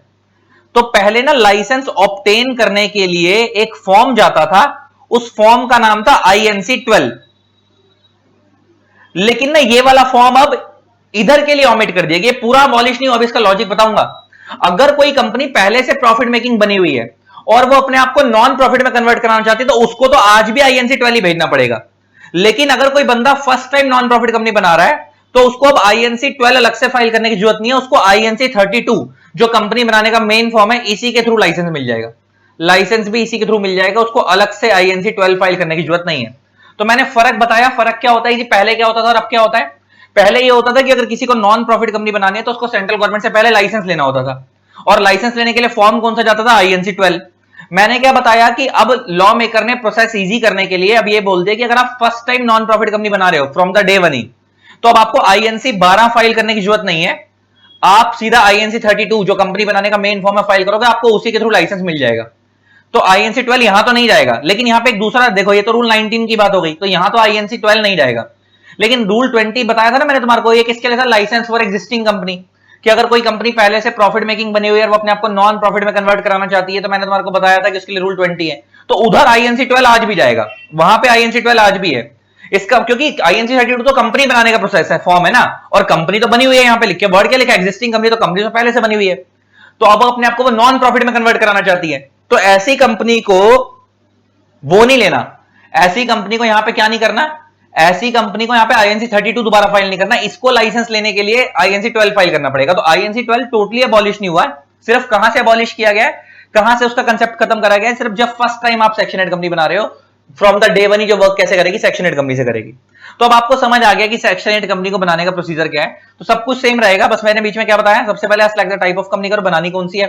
Step 2 reservation of name. Step 3 के अंदर स्पाइस के रूट में जो नॉर्मल 32, 33, 34, 35 फॉर्म जाते हैं, यहाँ पे INC 32 तो जाएगा, लेकिन 13 MOA का फॉर्म अलग है, AOA का अलग है, 35 एजाइल का है, और साथ में डिक्लेरेशन जाएंगी दो, एक डिक्लेरेशन 1 सब्सक्राइबर्स और डिक्लेरेशन 2 किसी CAC CMA से कि उसने सारे लॉ फॉलो करें कंपनी ने। अच्छा, पहले ये डिक्लेरेशन के भी ना फॉर्म नंबर थे, फॉर्म नंबर, ये वाली डिक्लेरेशन का फॉर्म होता था INC 15 और ये वाली डिक्लेरेशन का होता था INC 14। अब वो फॉर्म दोनों अबॉलिश कर दिए गए हैं, अब उन फॉर्म्स का कोई लॉजिक नहीं, सिर्फ वर्ड डिक्लेरेशन यूज करा, फॉर्म नंबर काट दिया, इसका मतलब आप प्लेन पेपर में डिक्लेरेशन दे सकते हो। और स्टेप 4 है कि आप सारे डॉक्यूमेंट सबमिट करो, तो स्टेप 5 RO सेटिस्फाइड होगा तो आपको COI दे देगा। तो अब पढ़ना, कोई भी बंदा अगर सेक्शन 8 कंपनी बनाना चाहता है, अच्छा, और आपको मैंने एक बात और बता रखी है कि सेक्शन 8 कंपनी अगर आपको बनानी है, तो अगर आप एक बार बना लोगे तो आपको अपने नाम के आगे प्राइवेट लिमिटेड या लिमिटेड लगाने की जरूरत नहीं होती है। मैंने तुम्हारे को बताया ना, मेरी एक क्लाइंट कंपनी थी हजरत इनायत खां फाउंडेशन, तो उसके नाम के आगे फाउंडेशन लिखा है, लेकिन वो है कौन सी? सेक्शन 8 कंपनी है, लेकिन उन्होंने अपने नाम के आगे प्राइवेट लिमिटेड नहीं लगाया, उन्होंने अपने नाम के आगे प्राइवेट लिमिटेड नहीं लगाया, है ना। तो इसका मतलब ये है कि सेक्शन 8 कंपनी, क्योंकि ये लोग अपने नाम के आगे जनरली फाउंडेशन वगैरह लगाते हैं, क्योंकि इनको डोनेशंस मिलती है ना, और डोनेशन सिर्फ तभी मिल पाएंगी इनको डोनेशंस जब ये अपने नाम के आगे प्राइवेट लिमिटेड वगैरह नहीं लिखेंगे, क्योंकि अगर वो लिख देंगे ना तो लोगों का इंप्रेशन जाता है कि भाई ये कंपनी प्रॉफिट मेकिंग होगी। तो नॉन प्रॉफिट के लिए लोग अपने नाम के आगे प्राइवेट लिमिटेड नहीं लगाते हैं। तो यहाँ पे लिखा है, कह रहा है कोई भी बंदा या अगर कोई एसोसिएशन पर्सन मिलकर अगर एक सेक्शन 8 कंपनी बनाना चाहते हैं, वो भी लिमिटेड लाइबिलिटी वाली, लेकिन वो अपने नाम के आगे प्राइवेट लिमिटेड नहीं लगाना चाहते, तो कह रहा है वो बना सकते हैं। उनको INC 32 स्पाइस के थ्रू एप्लीकेशन लगानी पड़ेगी कंपनी बनाने के लिए। और मैंने क्या लिखा ब्रैकेट में, पहले अर्लियर इट वाज आईएनसी 12। मैंने बताया ना ये आईएनसी 12 लाइसेंस लेने के लिए होता था पहले, कि अगर आपको नॉन प्रॉफिट कंपनी बनानी तो पहले लाइसेंस लेना पड़ेगा। लेकिन मैंने क्या बताया, अब तो आईएनसी 32 के थ्रू ही लाइसेंस मिल जाता, आपको अलग से अप्लाई नहीं करना होता। फिर नेक्स्ट इस कंपनी को अपने एमओए रेडी करने पड़ेंगे आईएनसी 13 और आईएनसी 31 के अंदर।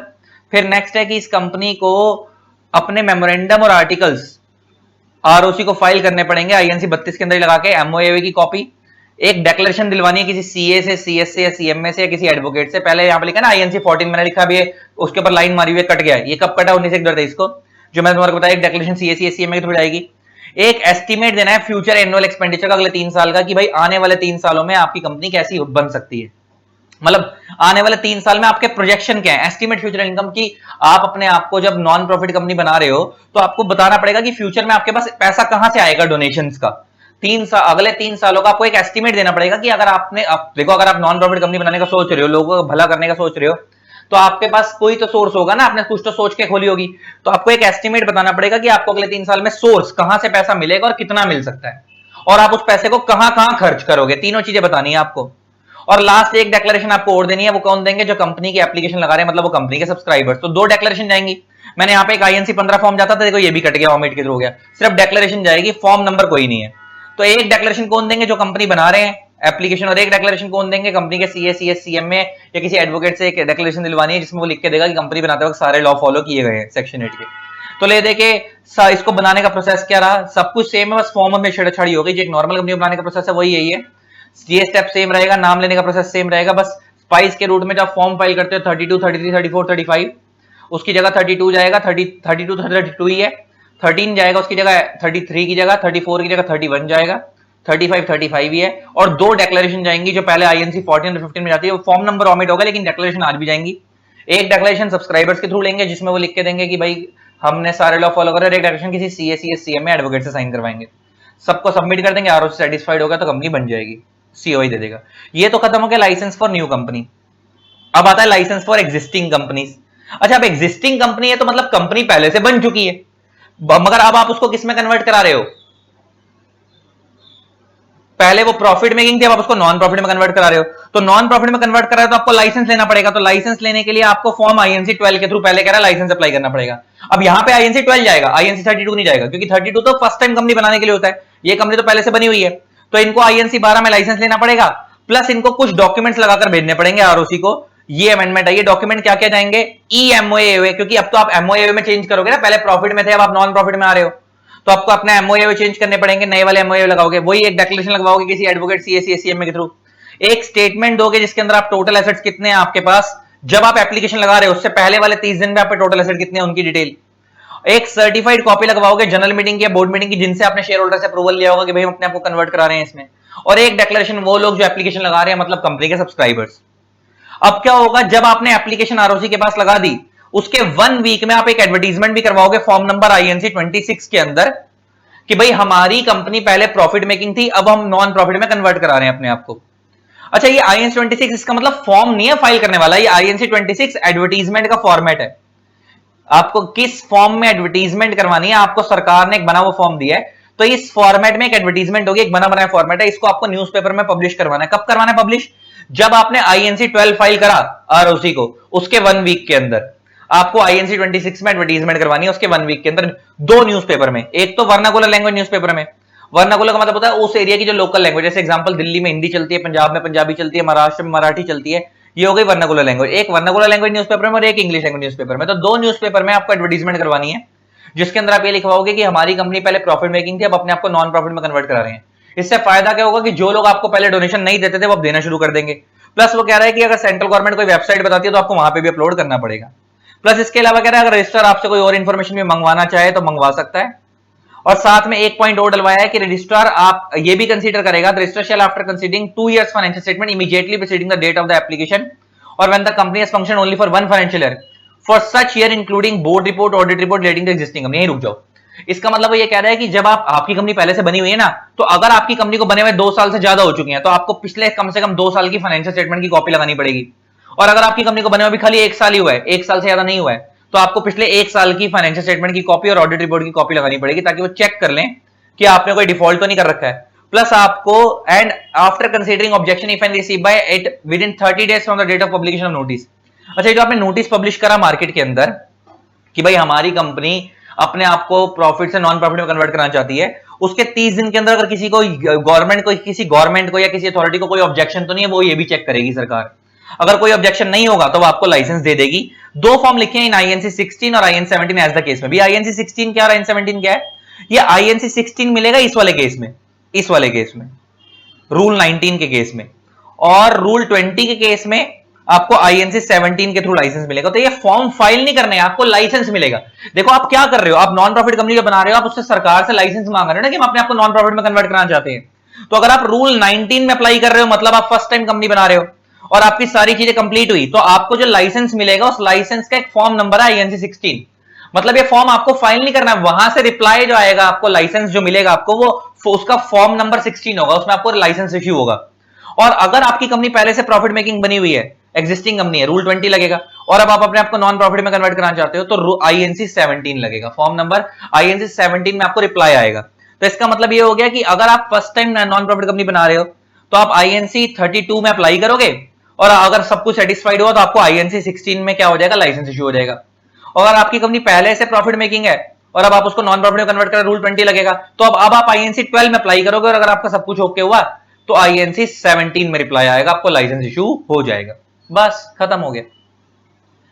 इसमें अमेंडमेंट आई थी जो आपकी मेन थी, रूल 19 भी रूल 20 भी। ठीक है जी। तो गाइस अब हमने करना है conversion of public company into private company से। अच्छा, पब्लिक कंपनी को प्राइवेट कंपनी में कन्वर्ट करेंगे और इसके अंदर अमेंडमेंट भी है। तो मैं पूरा ही प्रोसीजर समझा रहा हूं तुम्हारे लोगों को डिटेल में, और अमेंडमेंट क्या आई है वो भी बता दूंगा, है ना। तो अगर हम फटाफट खत्म करें, तो अगर हमारे को एक बात बताओ, अगर conversion of public company into private company करनी है तो क्या होगा, मैं तुम्हें बताता हूं, ध्यान से सुनना। Conversion of public company into private company अगर हम करेंगे तो क्या होगा। मान लो एक कंपनी है एक्स लिमिटेड, ये पब्लिक कंपनी है, और मान लो ये अपने आप को कन्वर्ट कराना चाहती है एज अ प्राइवेट लिमिटेड, और ये कन्वर्ट होने के बाद क्या बनना चाहती है, एक्स प्राइवेट लिमिटेड बनना चाहती है। क्या बनना चाहती है, प्राइवेट कंपनी बनना चाहती है। तो अगर कोई पब्लिक कंपनी प्राइवेट में कन्वर्ट होना चाहती है तो उसको पहली बात तो, क्योंकि नाम चेंज हो रहा है, एक्स लिमिटेड से एक्स प्राइवेट लिमिटेड हो रहा है, तो एमओए में ऑल्ट्रेशन करनी पड़ेगी, वही ऑल्ट्रेशन इन एमओए। और ऑल्ट्रेशन इन एमओए जो होती है वो कहां पे होती है, अंडर सेक्शन 13, सेक्शन 13 के अंदर। और उसके लिए आपको क्या करवाना पड़ता है, एसआर पास करना पड़ता है, स्पेशल रेजोल्यूशन पास कराना पड़ता है। पहली कंडीशन तो ये ध्यान देनी पड़ेगी।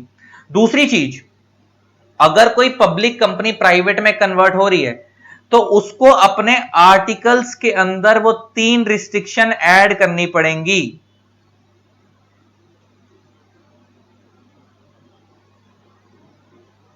ऐड करनी पड़ेंगी। एक प्राइवेट कंपनी के आर्टिकल में 3 रिस्ट्रिक्शन होती है ना, वो 3 रिस्ट्रिक्शन कौन कौन सी होती हैं, 3 रिस्ट्रिक्शन कौन कौन सी आपको याद होगा। पहला रिस्ट्रिक्शन किसके ऊपर होती है, on transferability of shares. Private company के अंदर आपको पता है शेयर्स फ्रीली ट्रांसफरेबल नहीं होते, पहली रिस्ट्रिक्शन होती है on transferability of shares, transferability of shares. दूसरी रिस्ट्रिक्शन किस चीज की होती है, limits the number of its members to 200। Private company में आपको पता है 200 से ज्यादा मेंबर्स नहीं हो सकते, मेंबर्स टू 200। और तीसरा होता है prohibits public issue of securities. Private company को पब्लिक इशू लाना अलाउड नहीं होता, ना तो शेयर्स का ना डिवेंचर्स का। तो आपको पता है प्राइवेट कंपनी के आर्टिकल में 3 रिस्ट्रिक्शन हुई हैं। ये तीनों चीजें कहां लिखी हुई हैं, सेक्शन 2 क्लॉज 68 में लिखी हुई है, जो प्राइवेट कंपनी का सेक्शन है वहां पे लिखी हुई है तीनों चीजें। 2 क्लॉज 68 किस में डील करता है, प्राइवेट कंपनी में डील करता है। और वहां पे लिखा हुआ है कि एक प्राइवेट कंपनी सिर्फ तभी मानी जाएगी जब उसके आर्टिकल्स में 3 कंडीशन होंगी, उसके शेयर्स फ्रीली ट्रांसफरेबल नहीं होंगे, उसके अंदर 200 से मेंबर नहीं होंगे, और उसको पब्लिक इशू लाना अलाउड नहीं है।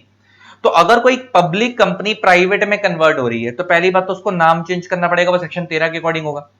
दूसरा, उसको अपने आर्टिकल्स में 3 रिस्ट्रिक्शन ऐड करनी पड़ेंगी, और ये 3 रिस्ट्रिक्शन ऐड होंगी वो एज पर सेक्शन 14 होंगी, क्योंकि आर्टिकल्स में जो ऑल्ट्रेशन होती है अंडर सेक्शन 14 होती है एओए के अंदर ऑल्ट्रेशन, और अंडर सेक्शन एओए में ऑल्ट्रेशन सेक्शन 14 में होती है, एमओए में ऑल्ट्रेशन सेक्शन 13 में होती है। तो आपको अगेन एसआर पास करवाना पड़ेगा। तो 2 एसआर पास होंगे, एक सेक्शन 13 में, एक सेक्शन 14 में।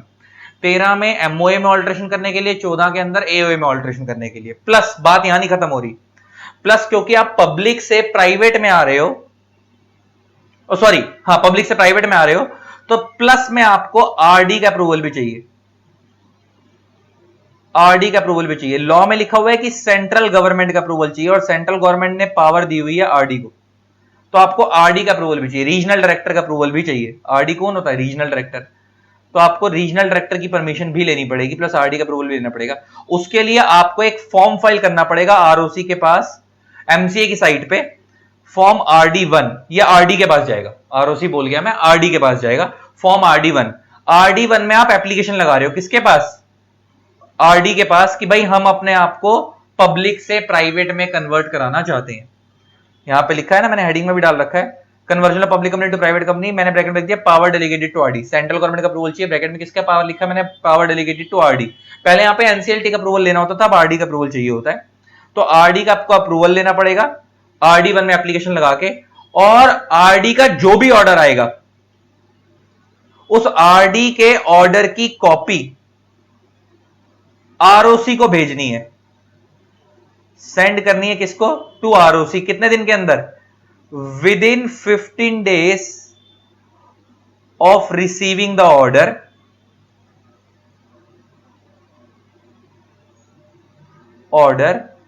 इन फॉर्म INC 27। पहले, बहुत पहले ये INC 28 होता था, बाद में अमेंडमेंट करके इसको INC 27 कर दिया गया था। अमेंडमेंट ये नहीं है, INC 27 पहले भी था, अब भी है। अमेंडमेंट क्या आई एक्स्ट्रा ये बताऊंगा अभी। तो पहली बात तो फॉर्म कौन सा जाएगा? INC 27 कितने दिन में जाएगा? 15 दिन के अंदर। कब? जब आरडी का ऑर्डर आ गया। तो हमने 2 चीजें ध्यान देनी है। क्या? सबसे पहले तो अगर हमारे को पब्लिक से प्राइवेट में कन्वर्ट करना है, तो पहली बात उसके नेम में ऑल्ट्रेशन करनी पड़ेगी, बीच में प्राइवेट लिमिटेड ऐड करना पड़ेगा ना, तो उसके लिए सेक्शन 13 में ऑल्ट्रेशन होगी, एसआर पास कराना पड़ेगा। प्लस उसके अलावा उसके आर्टिकल्स में ऑल्ट्रेशन करनी पड़ेगी, क्योंकि प्राइवेट कंपनी के आर्टिकल में 3 रिस्ट्रिक्शन होती है, क्योंकि पब्लिक कंपनी के आर्टिकल में तो ऐसा कोई रिस्ट्रिक्शन होती नहीं है। पब्लिक कंपनी के शेयर तो फ्रीली ट्रांसफरेबल होते हैं, स्टॉक मार्केट पे ट्रेड भी होते हैं। पब्लिक कंपनी के तो पब्लिक इशू भी ला सकती है, सब कुछ कर सकती है। पब्लिक कंपनी में तो अनलिमिटेड नंबर ऑफ मेंबर होते हैं, मेंबर्स की भी कोई लिमिट नहीं होती। तो पब्लिक कंपनी तो ऐसी कोई दिक्कत नहीं है। लेकिन अगर वो पब्लिक प्राइवेट में कन्वर्ट हो रही है, तो उसको अपने आर्टिकल में 3 रिस्ट्रिक्शन ऐड करनी पड़ेंगी। ये वाली शेयर्स की रिस्ट्रिक्शन में ट्रांसफरेबिलिटी होगी, मेंबर्स 200 से ज्यादा नहीं होंगे, और पब्लिक इशू लाने में प्रोहिबिशन है। तो 2 एसआर पास होंगे, एक सेक्शन 13 में एमओई के ऑल्ट्रेशन करने के लिए, एक सेक्शन 14 में एओई के ऑल्ट्रेशन करने के लिए। प्लस आरडी की अप्रूवल मांगना है, आरडी से परमिशन लेनी है। आरडी से अप्रूवल लेने के लिए आपको RD1 में एप्लीकेशन लगानी पड़ेगी। अब आपने RD1 में एप्लीकेशन लगा दी, आरडी जो ऑर्डर पास करेगा आरओसी को बताना तो पड़ेगा ना हमारे को आरडी ने परमिशन दे दी है। तो आरडी जो ऑर्डर पास करेगा उस ऑर्डर की कॉपी आरओसी को भेजनी है। कितने दिन के अंदर? 15 दिन के अंदर ऑफ रिसीविंग द ऑर्डर। किस फॉर्म में? INC 27 में। और कह रहा है साथ में जो अमेंडमेंट आई है वही आई है, कह रहा है साथ में आपको वो बताना पड़ेगा, यहां पे लिखा है ना, for effecting the conversion of public company into private company, service request number of form RD1 pertaining to the order of RD approving the alteration shall be mentioned in form INC 27। जब भी आप ROC के पास एक form file करते हो ना, जब भी आप आरडी के पास या आरओसी के पास, जब भी ये सारे फॉर्म, देखो हम कहते जरूर है आरओसी पे जा रहा है, हम कहते जरूर है फॉर्म आरडी पे जा रहा है, लेकिन ये आप अलग से आरओसी आरडी के ऑफिस देने नहीं जाते।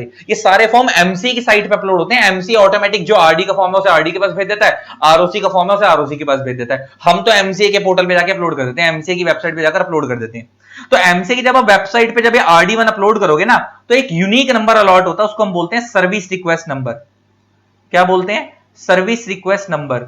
तो जब आप एमसीए की वेबसाइट पे फॉर्म अपलोड करोगे RD1, किस चीज के लिए अपलोड कर रहे हैं आप? ताकि आप अपनी पब्लिक कंपनी को प्राइवेट में कन्वर्ट करना चाहते हो, तो आपको एक नंबर अलॉट होगा, सर्विस रिक्वेस्ट नंबर। तो कह रहा है वो नंबर जो RD1 फाइल करते वक्त आपको अलॉट किया गया था, उस वाले सर्विस रिक्वेस्ट नंबर को आपको किसमें फिल करके भेजना है? INC 27 के अंदर फिल करके भेजना है कि भाई हमने इस वाले फॉर्म को फाइल करा था आरडी के पास, और उस फॉर्म का सर्विस रिक्वेस्ट नंबर ये है, और आरडी ने हमारे को अप्रूवल दे दिया है। तो वो सर्विस रिक्वेस्ट नंबर उसको INC 27 में फिल करके भेजना है। किसको? आरओसी को। कितने दिन के अंदर? 15 दिन के अंदर। और ऑर्डर की कॉपी तो होगी और साथ में सर्विस रिक्वेस्ट नंबर होगा। 15 दिन के अंदर। कब? जब भी आपको ऑर्डर मिला। बस यही अमेंडमेंट है। ये जो सर्विस रिक्वेस्ट नंबर वाली बात है, ये नहीं आई, ये पहले नहीं थी, पहले नहीं डालना होता था, पहले सिर्फ फॉर्म भेजना होता था। ये अमेंडमेंट आप जरा पढ़ना शुरू करते हैं। अच्छा, और क्या क्या करना पड़ेगा? और क्या क्या करना पड़ेगा? अगर कोई पब्लिक कंपनी प्राइवेट में कन्वर्ट हो रही है तो आपको यह भी ध्यान देना पड़ेगा कि भाई पब्लिक कंपनी में तो अनलिमिटेड नंबर ऑफ मेंबर होते हैं, तो उनको अपने मेंबर को कितने नंबर तक लेके आना पड़ेगा, 200 तक लेके आना पड़ेगा, क्योंकि प्राइवेट में 200 से ज्यादा नहीं हो सकते।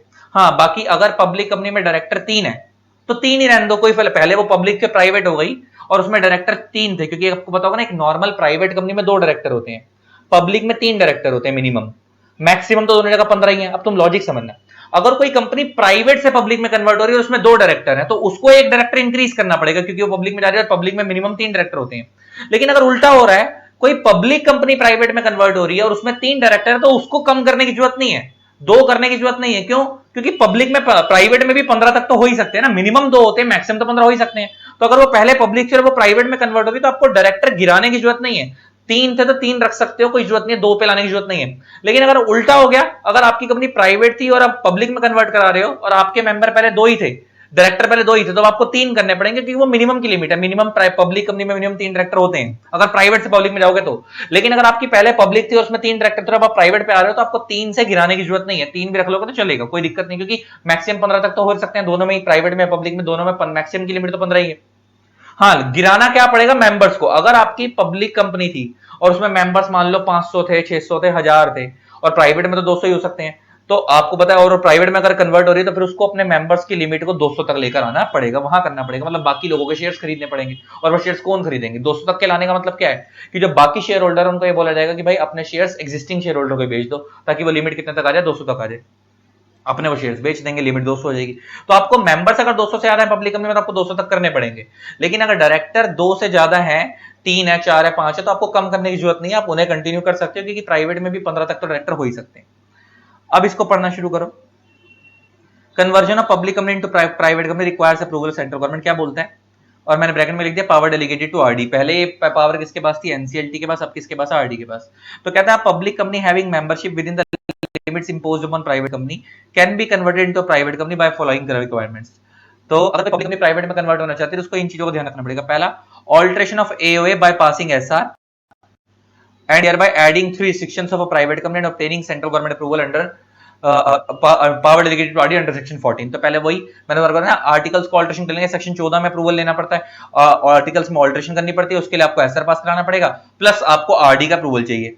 और नीचे वो बता रहा है, मैंने नोट डाल दिया कि आरडी के अप्रूवल के लिए आपको एप्लीकेशन लगानी पड़ेगी, आरडी के पास किस फॉर्म में? आरडी 1 में। और फिर उसके बाद दूसरा, आपको अपने नाम के अंदर, क्योंकि आप पहले पब्लिक थे और अब आप प्राइवेट में कन्वर्ट हो रहे, तो पहले अगर आपका नाम एक्स लिमिटेड था, अब एक्स प्राइवेट करना पड़ेगा। तो वो कह रहा है कि अब आपको अपना नाम चेंज करके क्या करना पड़ेगा? प्राइवेट उसमें ऐड करना पड़ेगा। तो उसके लिए एओए एमओए में ऑल्टरेशन होगी सेक्शन 13 में, और आपको अगेन एसआर पास करवाना पड़ेगा। यहां पे भी आपको क्या कराना पड़ेगा? एसआर पास करवाना पड़ेगा। और नीचे वो यही बोल रहा है कि कंपनी तो उसी दिन पब्लिक बन जाएगी जिस दिन उसको आरडी से क्या मिल जाएगा? अप्रूवल मिल जाएगा। लेकिन जो उसका नया नाम है वो इफेक्टिव कब से होगा? जब उसको फ्रेश सर्टिफिकेट ऑफ इनकॉर्पोरेशन मिलेगा। आपको पता होगा ना, जब कोई कंपनी, मैंने तुम्हें बताया था कि सर्टिफिकेट ऑफ इनकॉर्पोरेशन के अंदर कंपनी का नाम लिखा होता है वगैरह वगैरह, तो पहले उसके नाम में खाली एक्स लिमिटेड लिखा हो तो प्राइवेट होना है, तो फ्रेश सीओ इशू होता है, फ्रेश सर्टिफिकेट ऑफ इनकॉर्पोरेशन। तो वो कह रहा है अगर आपकी कंपनी पब्लिक से प्राइवेट कन्वर्ट हो रही है तो वो उसी दिन कन्वर्ट हो रही है जब आपको आरडी ने अप्रूवल दे दिया। लेकिन वो उसका नया नाम इफेक्टिव कब से होगा? जब उसको फ्रेश सर्टिफिकेट ऑफ इनकॉर्पोरेशन मिलेगा। और ये नीचे रूल 33 के अंदर अमेंडमेंट आई थी 19/1/2023 को। ये रूल 33 मैंने तुम्हारे को पढ़वा ही दिया कि जो आपने आरडी के पास एप्लीकेशन लगाई है पब्लिक से प्राइवेट में कन्वर्ट होने की, उसके लिए आपको एक सर्विस फॉर्म नंबर आरडी 1 में लगाई होगी, उसके साथ आपको एक सर्विस रिक्वेस्ट नंबर मिला होगा आरडी के ऑर्डर के साथ। तो वो जो आरडी के ऑर्डर का सर्विस रिक्वेस्ट नंबर मिला आपको ऑल्टरेशन करने के लिए, वो सर्विस रिक्वेस्ट नंबर आपको आईएनसी 27 में मेंशन करना है जब आप आरओसी को फाइल करोगे, है ना, अलोंग विद एमओए। साथ में आपको एमओए भी ऑल्टर करने पड़ेगा ना, मैंने बताया ना अभी एमओए में भी ऑल्टरेशन करनी है, एओए में भी। एमओए में ऑल्टरेशन क्यों करनी है? आपको नाम चेंज करना पड़ेगा। एओए में ऑल्टरेशन क्यों करनी है? क्योंकि आर्टिकल में 3 रिस्ट्रिक्शन ऐड करनी पड़ेंगी, तो साथ में ऑल्टर्ड एमओए की कॉपी भी लगानी है। तो आईएनसी 27 में 3 चीजें लगाकर भेजनी है, एक तो आरडी के ऑर्डर की कॉपी सर्विस रिक्वेस्ट नंबर के साथ, साथ में ऑल्टर्ड एमओए, क्योंकि अब आपने एमओए में चेंजेस करे हैं, उसकी कॉपी लगाकर भेजनी। कब? With in 15 days of the receipt of the order. जब आरडी ने ऑर्डर दिया उसके 15 दिन के अंदर। ये बात मैंने आपको बताई थी, अमेंडमेंट थी, ठीक है। तो सीए वाले बच्चा हो, सीएस वाला बच्चा हो या सीएमए वाला बच्चा हो, उसको सिर्फ मेनली अगर पब्लिक से प्राइवेट में कन्वर्ट आ जाए ना, तो इतना भी लिखा होगा तो बहुत है। अब ये जो मैं डिटेल प्रोसीजर है, अब ये है डिटेल प्रोसीजर कि स्टेप बाय स्टेप कैसे होगा। ये वाला प्रोसीजर वैसे खाली सीएस के कोर्स में होता है, सीए और सीएमए के कोर्स में नहीं होता ये वाला प्रोसीजर, लेकिन स्टिल मैं इसको फटाफट करवा रहा हूं। इस प्रोसीजर के ऊपर सीए सीएमए वाले ध्यान मत देना, सीएस वाले भी अगर ऊपर ऊपर से एक बार देख लो, बाकी अगर नहीं भी करोगे और सब ऊपर वाला भी याद कर लोगे तो बहुत है। तो सबसे पहले आपको क्या करना होता है, मीटिंग करवानी होती है। सबसे पहले तो आपको पता है कोई भी मीटिंग करवाने से पहले बोर्ड मीटिंग होती है। जनरल मीटिंग करवाने से पहले देखो ये स्पेशल रेजोल्यूशन जनरल मीटिंग में पास होंगे, ईजीएम में पास होंगे, एक्स्ट्राऑर्डिनरी जनरल मीटिंग में, लेकिन उसको करवाने से पहले हमको एक बोर्ड मीटिंग करवानी पड़ती है, जिसके अंदर हम जनरल मीटिंग का नोटिस अप्रूव करते हैं, जनरल मीटिंग का वेन्यू अप्रूव करते हैं कि मीटिंग कहां होगी वगैरह वगैरह। तो वो यही कह रहा है कि पहले स्टेप तो ये मीटिंग करवाओ, तो उसमें पहला है बोर्ड मीटिंग करवाओ। बोर्ड मीटिंग के लिए आप सारी बातें बताओ कि आपको क्या क्या करना है। यहां पे नीचे लिखा है approval of conversion of company subject to the approval of tribunal की जगह लिखो subject to the approval of CG. अब तो पहले एनसीएलटी अप्रूवल देता था ना, अब तो सीजी देता है अप्रूवल, सेंट्रल गवर्नमेंट से अप्रूवल लेना होता है ना अब तो। क्या हो रहा है ये?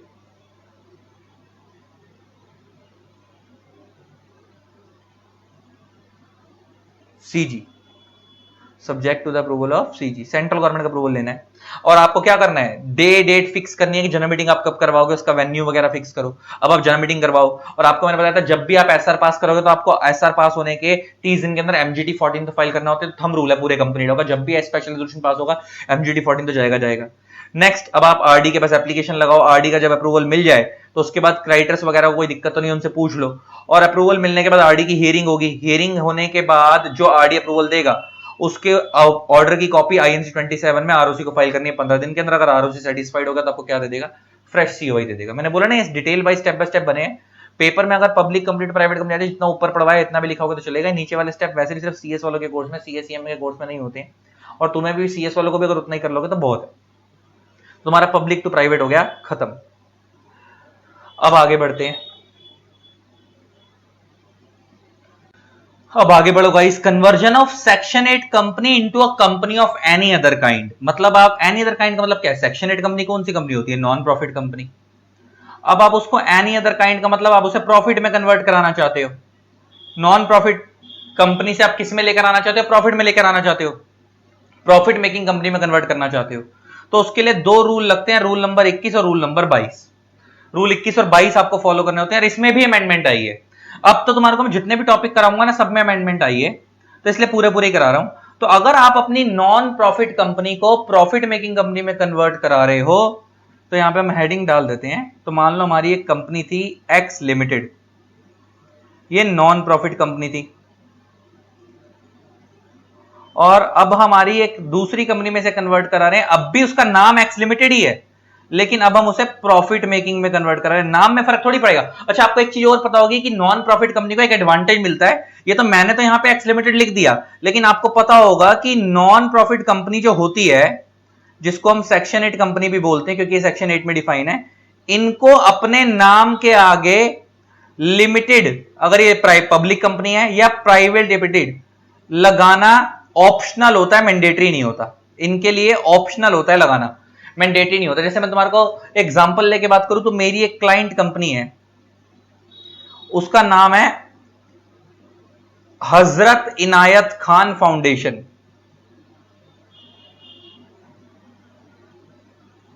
थी, अब नहीं है, थी पहले। तो हजरत इनायत खान फाउंडेशन, तो वर्ड आ रहा है फाउंडेशन, लेकिन है ये कंपनी प्राइवेट, लेकिन आगे प्राइवेट लिमिटेड नहीं आ रहा, फाउंडेशन आ रहा है। क्यों? क्योंकि नॉन प्रॉफिट कंपनी ज्यादातर डोनेशन लेकर वर्क करती हैं, आगे लोगों का भला करती हैं, सोशल चैरिटेबल पर्पस के लिए बनती हैं। तो इसलिए लोग अपने नाम के आगे प्राइवेट लिमिटेड लिमिटेड नहीं लगाते, क्योंकि बहुत सिंपल लॉजिक है ना, इनको अगर ये लोग लगाना शुरू कर देंगे तो इनको डोनेशंस मिलनी बंद हो जाएंगी, आसानी से डोनेशन नहीं मिलेंगी। अच्छा, तुम्हारे सामने भी अगर मैं बोल दूं उसकी प्राइवेट लिमिटेड कंपनी है, छूटते ही प्राइवेट लिमिटेड सुनते ही क्या आता है, धंधा करता होगा, प्रॉफिट कमाता होगा। लेकिन जैसे हम किसी संस्था के आगे बोलते हैं, जैसे being human foundation Salman Khan की है, रिलायंस फाउंडेशन है, तो फाउंडेशन सुनते दिमाग में क्या आता है कि नॉन प्रॉफिट संस्था होगी, चैरिटेबल संस्था होगी, है ना, ऑर्गेनाइजेशन होगी। तो सेम इसीलिए क्योंकि इनको अपने नाम के आगे प्राइवेट लिमिटेड लिमिटेड लगाने की जरूरत नहीं होती। तो अगर आप नॉन प्रॉफिट से प्रॉफिट में कन्वर्ट कराना चाहते हो, तो आपको पहले एक चीज तो पता होगी कि जितनी भी इंडिया में नॉन प्रॉफिट कंपनी है वो पहले सेंट्रल गवर्नमेंट से लाइसेंस लेकर बनती है। तो ऑब्वियस सी बात है कि अगर आप उसको नॉन प्रॉफिट से प्रॉफिट में कन्वर्ट कराना चाहते हो एनी अदर काइंड में, तो आपको वापस सेंट्रल गवर्नमेंट से परमिशन लेनी पड़ेगी, प्लस जो शेयर होल्डर की परमिशन लेनी है वो तो लेनी है।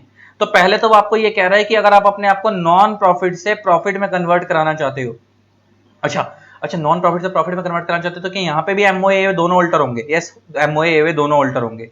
उसका बहुत सिंपल सा लॉजिक है ना, नाम चेंज होगा एक तो, क्योंकि अगर हो सकता है उसके नाम में प्राइवेट लिमिटेड ना हो, तो अब अगर वो प्राइवेट थी तो अब उसको ऐड करना पड़ेगा अगर वो प्रॉफिट में आ रही है तो। और दूसरा एओए को ऑल्टर क्यों करना पड़ेगा, क्योंकि ऑब्जेक्ट क्लॉज के अंदर एमओए के ऑब्जेक्ट क्लॉज भी चेंज होगा, क्योंकि पहले नॉन प्रॉफिट पर्पस के लिए तो प्रॉफिट पर्पस के लिए।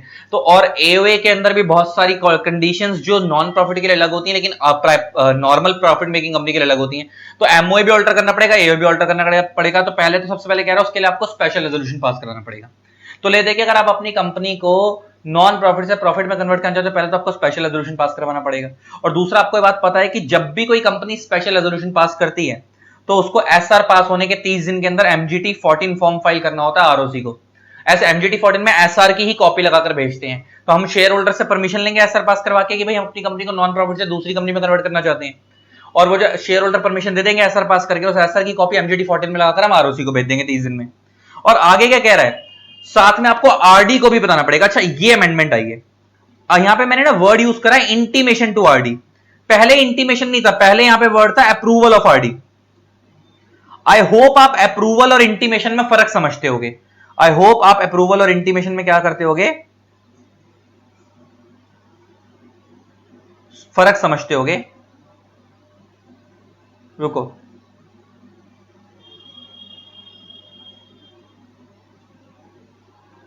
एक चीज और बतानी थी।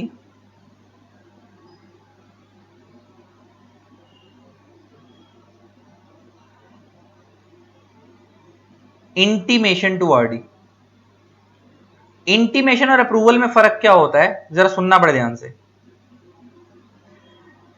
और मैं फर्क बताऊंगा क्या है। हालांकि अभी भी आरडी का अप्रूवल चाहिए, आरडी का अप्रूवल अभी भी चाहिए, लेकिन फर्क क्या है मैं वो बताऊंगा क्या है। पहले इंटीमेशन और अप्रूवल शब्द में फर्क समझते हैं। देखो, आपकी मम्मी है, आपकी मम्मी आपको कहती है कि भाई जहां भी जाएगा ना, जाने को मना ही नहीं है, मेरे को बता के जाइयो कहां जा रहा है। मतलब आपकी मम्मी कहती है अगर दोस्तों के साथ घूमने जा रहा है तो जहां भी जा रहा है मेरे को बता के जाइयो, जाने में कोई मनाही नहीं है। That is intimation. सिर्फ बताने की बात हो रही है, परमिशन लेने की बात नहीं हो रही। लेकिन अप्रूवल का मतलब होता है परमिशन। केस 2, मम्मी कहती है जहां भी जाएगा मेरे से पूछ के जाएगा, मैं अलाउ करूंगी तब जाएगा वरना नहीं जाएगा। That is approval, that is approval. तो आई होप आप पहले तो आप इंटीमेशन अप्रूवल फर्क समझोगे। मम्मी कहती जहां जाएगा मेरे को बता के जाइयो, इंटीमेशन। मम्मी कहती जहां जाएगा मेरे से पूछ के जाइयो, दैट इज अप्रूवल, परमिशन लेनी है। अब यहां पे हेडिंग तो लिखी है इंटीमेशन टू आरडी, लेकिन यहां पे भी अप्रूवल लेना है। यहां इंटीमेशन किस चीज का है, an intimation along with the copy of the application or with an action for filed in form INC18 with the RD shall also go to the ROC through MC system। यहां पे intimation to ROC कर देते हैं, better रहेगा। RD की जगह, RD का तो अप्रूवल लेना है, ROC को बताना है। आपको क्या करना है वो क्या कह रहा है, पर ध्यान सुनना।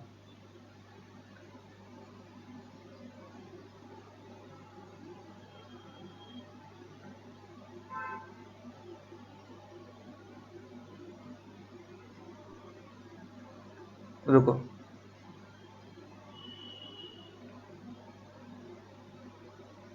आरओसी कर दिया। अब इस लाइन का मतलब क्या, पर ध्यान से सुनना। कहता है ये अमेंडमेंट आई है, कहता है an intimation along with the copy of application with the annexures as filed in form INC number 18 with the RD shall also go to the ROC through MC system. मतलब इसका मतलब क्या कह रहा है, जब भी कोई बंदा अपनी कंपनी कन्वर्ट कराएगा ना, यहाँ पे इंटीमेशन अप्रूवल में फर्क तो समझ आ गया। इंटीमेशन आरओसी को करना है, अप्रूवल का आरडी का अप्रूवल चाहिए। आपको क्या करना है, जब भी कोई बंदा अपनी सेक्शन 8 कंपनी को एनी अदर काइंड में कन्वर्ट कराएगा, एनी अदर काइंड में क्या कराएगा, कन्वर्ट कराएगा, तो उसके लिए आपको क्या करना पड़ता है, आरडी। एक तो एसआर पास करवाना है, पहली कंडीशन तो ये है कि एसआर पास करवाना है।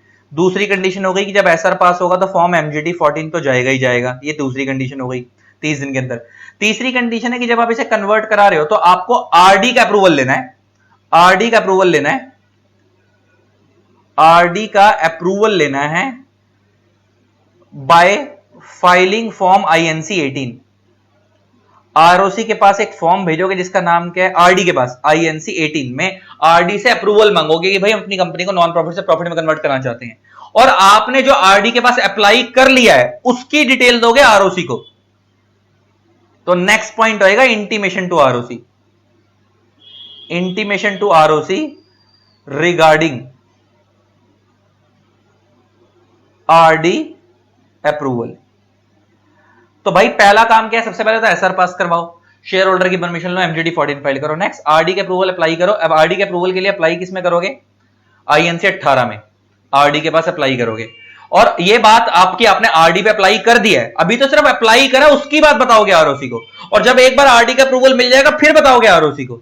जो आरडी का अप्रूवल आपको मिल जाएगा उसकी कॉपी आपको आरओसी को फॉर्म नंबर आईएनसी 20 में भेजनी है 30 दिन के अंदर। देखो लिखा the company shall thereafter file with the registrar a certified copy of the approval RD with in 30 days from the letter received the order.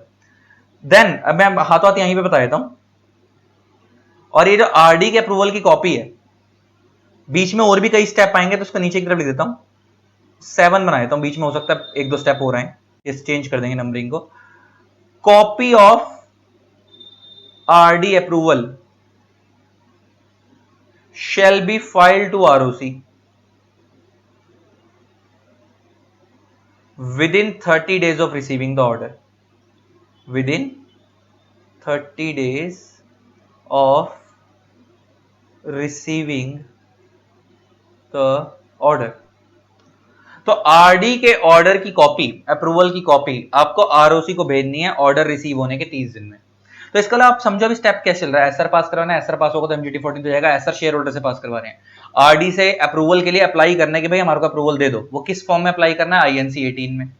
अब अप्लाई तो कर लिया, अब उसकी बात आरओसी को बतानी है कि भाई हमने आरडी अप्रूवल के लिए अप्लाई कर रखा है। अप्रूवल मिला नहीं है, अप्लाई कर रखा भी सिर्फ इतना बताना है आरओसी को। और जब आरडी का अप्रूवल मिल जाएगा तो आरओसी को दोबारा बताना है कि भाई हमारे को अप्रूवल मिल गया है। उस आरडी की ऑर्डर कॉपी आरओसी को भेजनी है with in 30 days of receiving the order. किस फॉर्म में? इन फॉर्म आईएनसी 20। ये जो बताना है वो आईएनसी 20 में बताना है। तो बीच में एक फॉर्म और होना चाहिए 18 का। लॉजिक समझ आ गया? 18 में हम आरडी के पास अप्लाई कर रहे हैं कि हम अपनी सेक्शन 8 कंपनी से अपने आपको दूसरी कंपनी में कन्वर्ट करना चाहते हैं।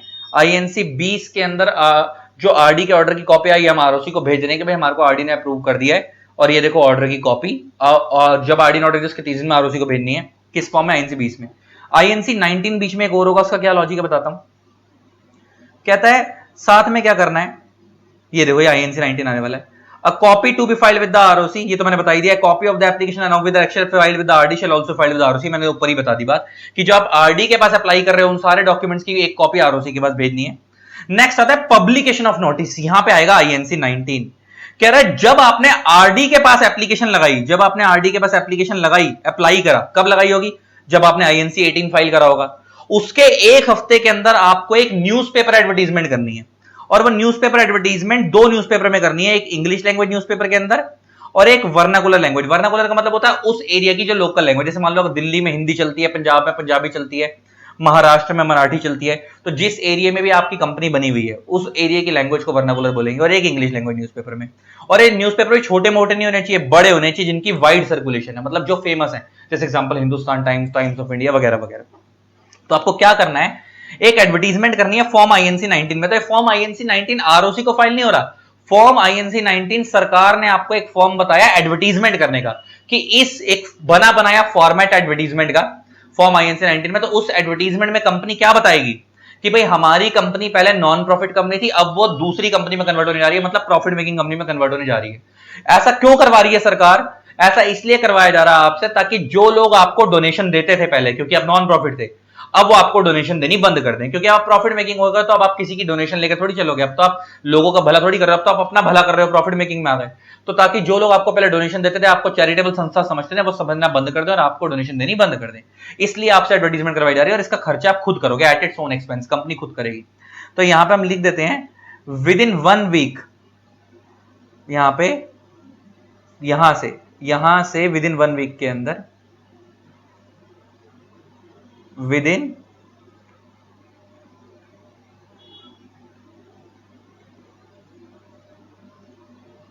1 week of submitting application to RD.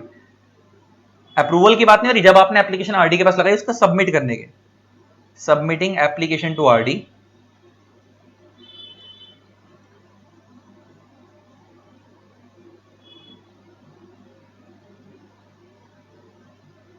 Company क्या करेगी? एडवर्टीजमेंट करेगी इन फॉर्म आईएनसी 19 2 न्यूज़पेपर के अंदर। कौन कौन से 2 न्यूज़पेपर हैं? English language newspaper and vernacular language newspaper.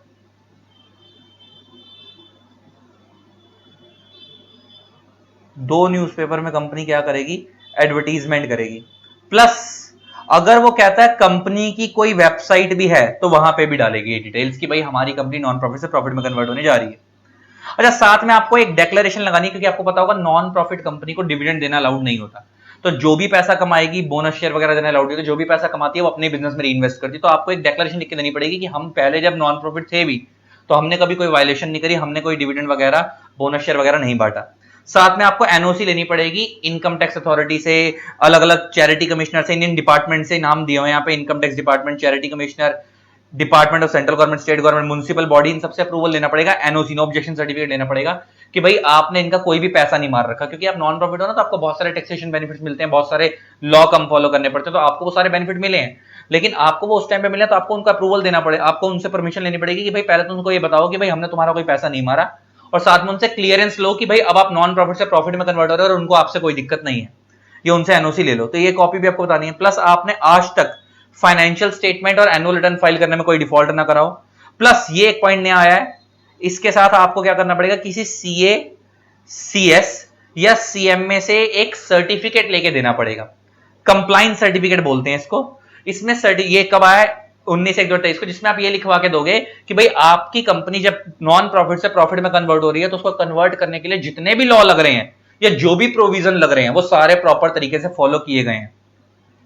और फिर एक बार आपको आरडी का अप्रूवल मिल गया है ना, कंपनी एसआर पास करवाएगी और एक बार आरडी का अप्रूवल मिल गया तो उस आरडी के ऑर्डर की कॉपी आपको 30 दिन के अंदर आरओसी को भेजनी है, आईएनसी 20 में। साथ में क्योंकि अब आपको एमओए चेंज करने पड़ेंगे, और पहले ना यहाँ पे वर्ड लिखा था एमओए, फिजिकल एमओए होते थे, अब इलेक्ट्रॉनिक एमओए होते हैं। साथ में आपको एमओए, ई एमओए मतलब इलेक्ट्रॉनिक एमओए, आजकल तो ऑनलाइन फॉर्म फाइल होता है, उसकी कॉपी अमेंडेड वाले जो नए बनाए आपने, उसकी कॉपी भी आरओसी को भेजनी है। साथ में एक डिक्लेरेशन लिखकर देनी है, अगर आरडी ने उन डायरेक्टर्स के ऊपर कंपनी के कोई भी कंडीशन लगाई है तो वो भी आपको फॉलो करनी पड़ेगी। यहाँ पे लिखा है direction by director the condition if any imposed by the RD have been fully complied. अगर आरडी ने इस कंपनी को नॉन प्रॉफिट से प्रॉफिट में कन्वर्ट करने के लिए कोई कंडीशन लगाई थी डायरेक्टर्स के ऊपर तो उन्होंने वो भी पूरी करी है।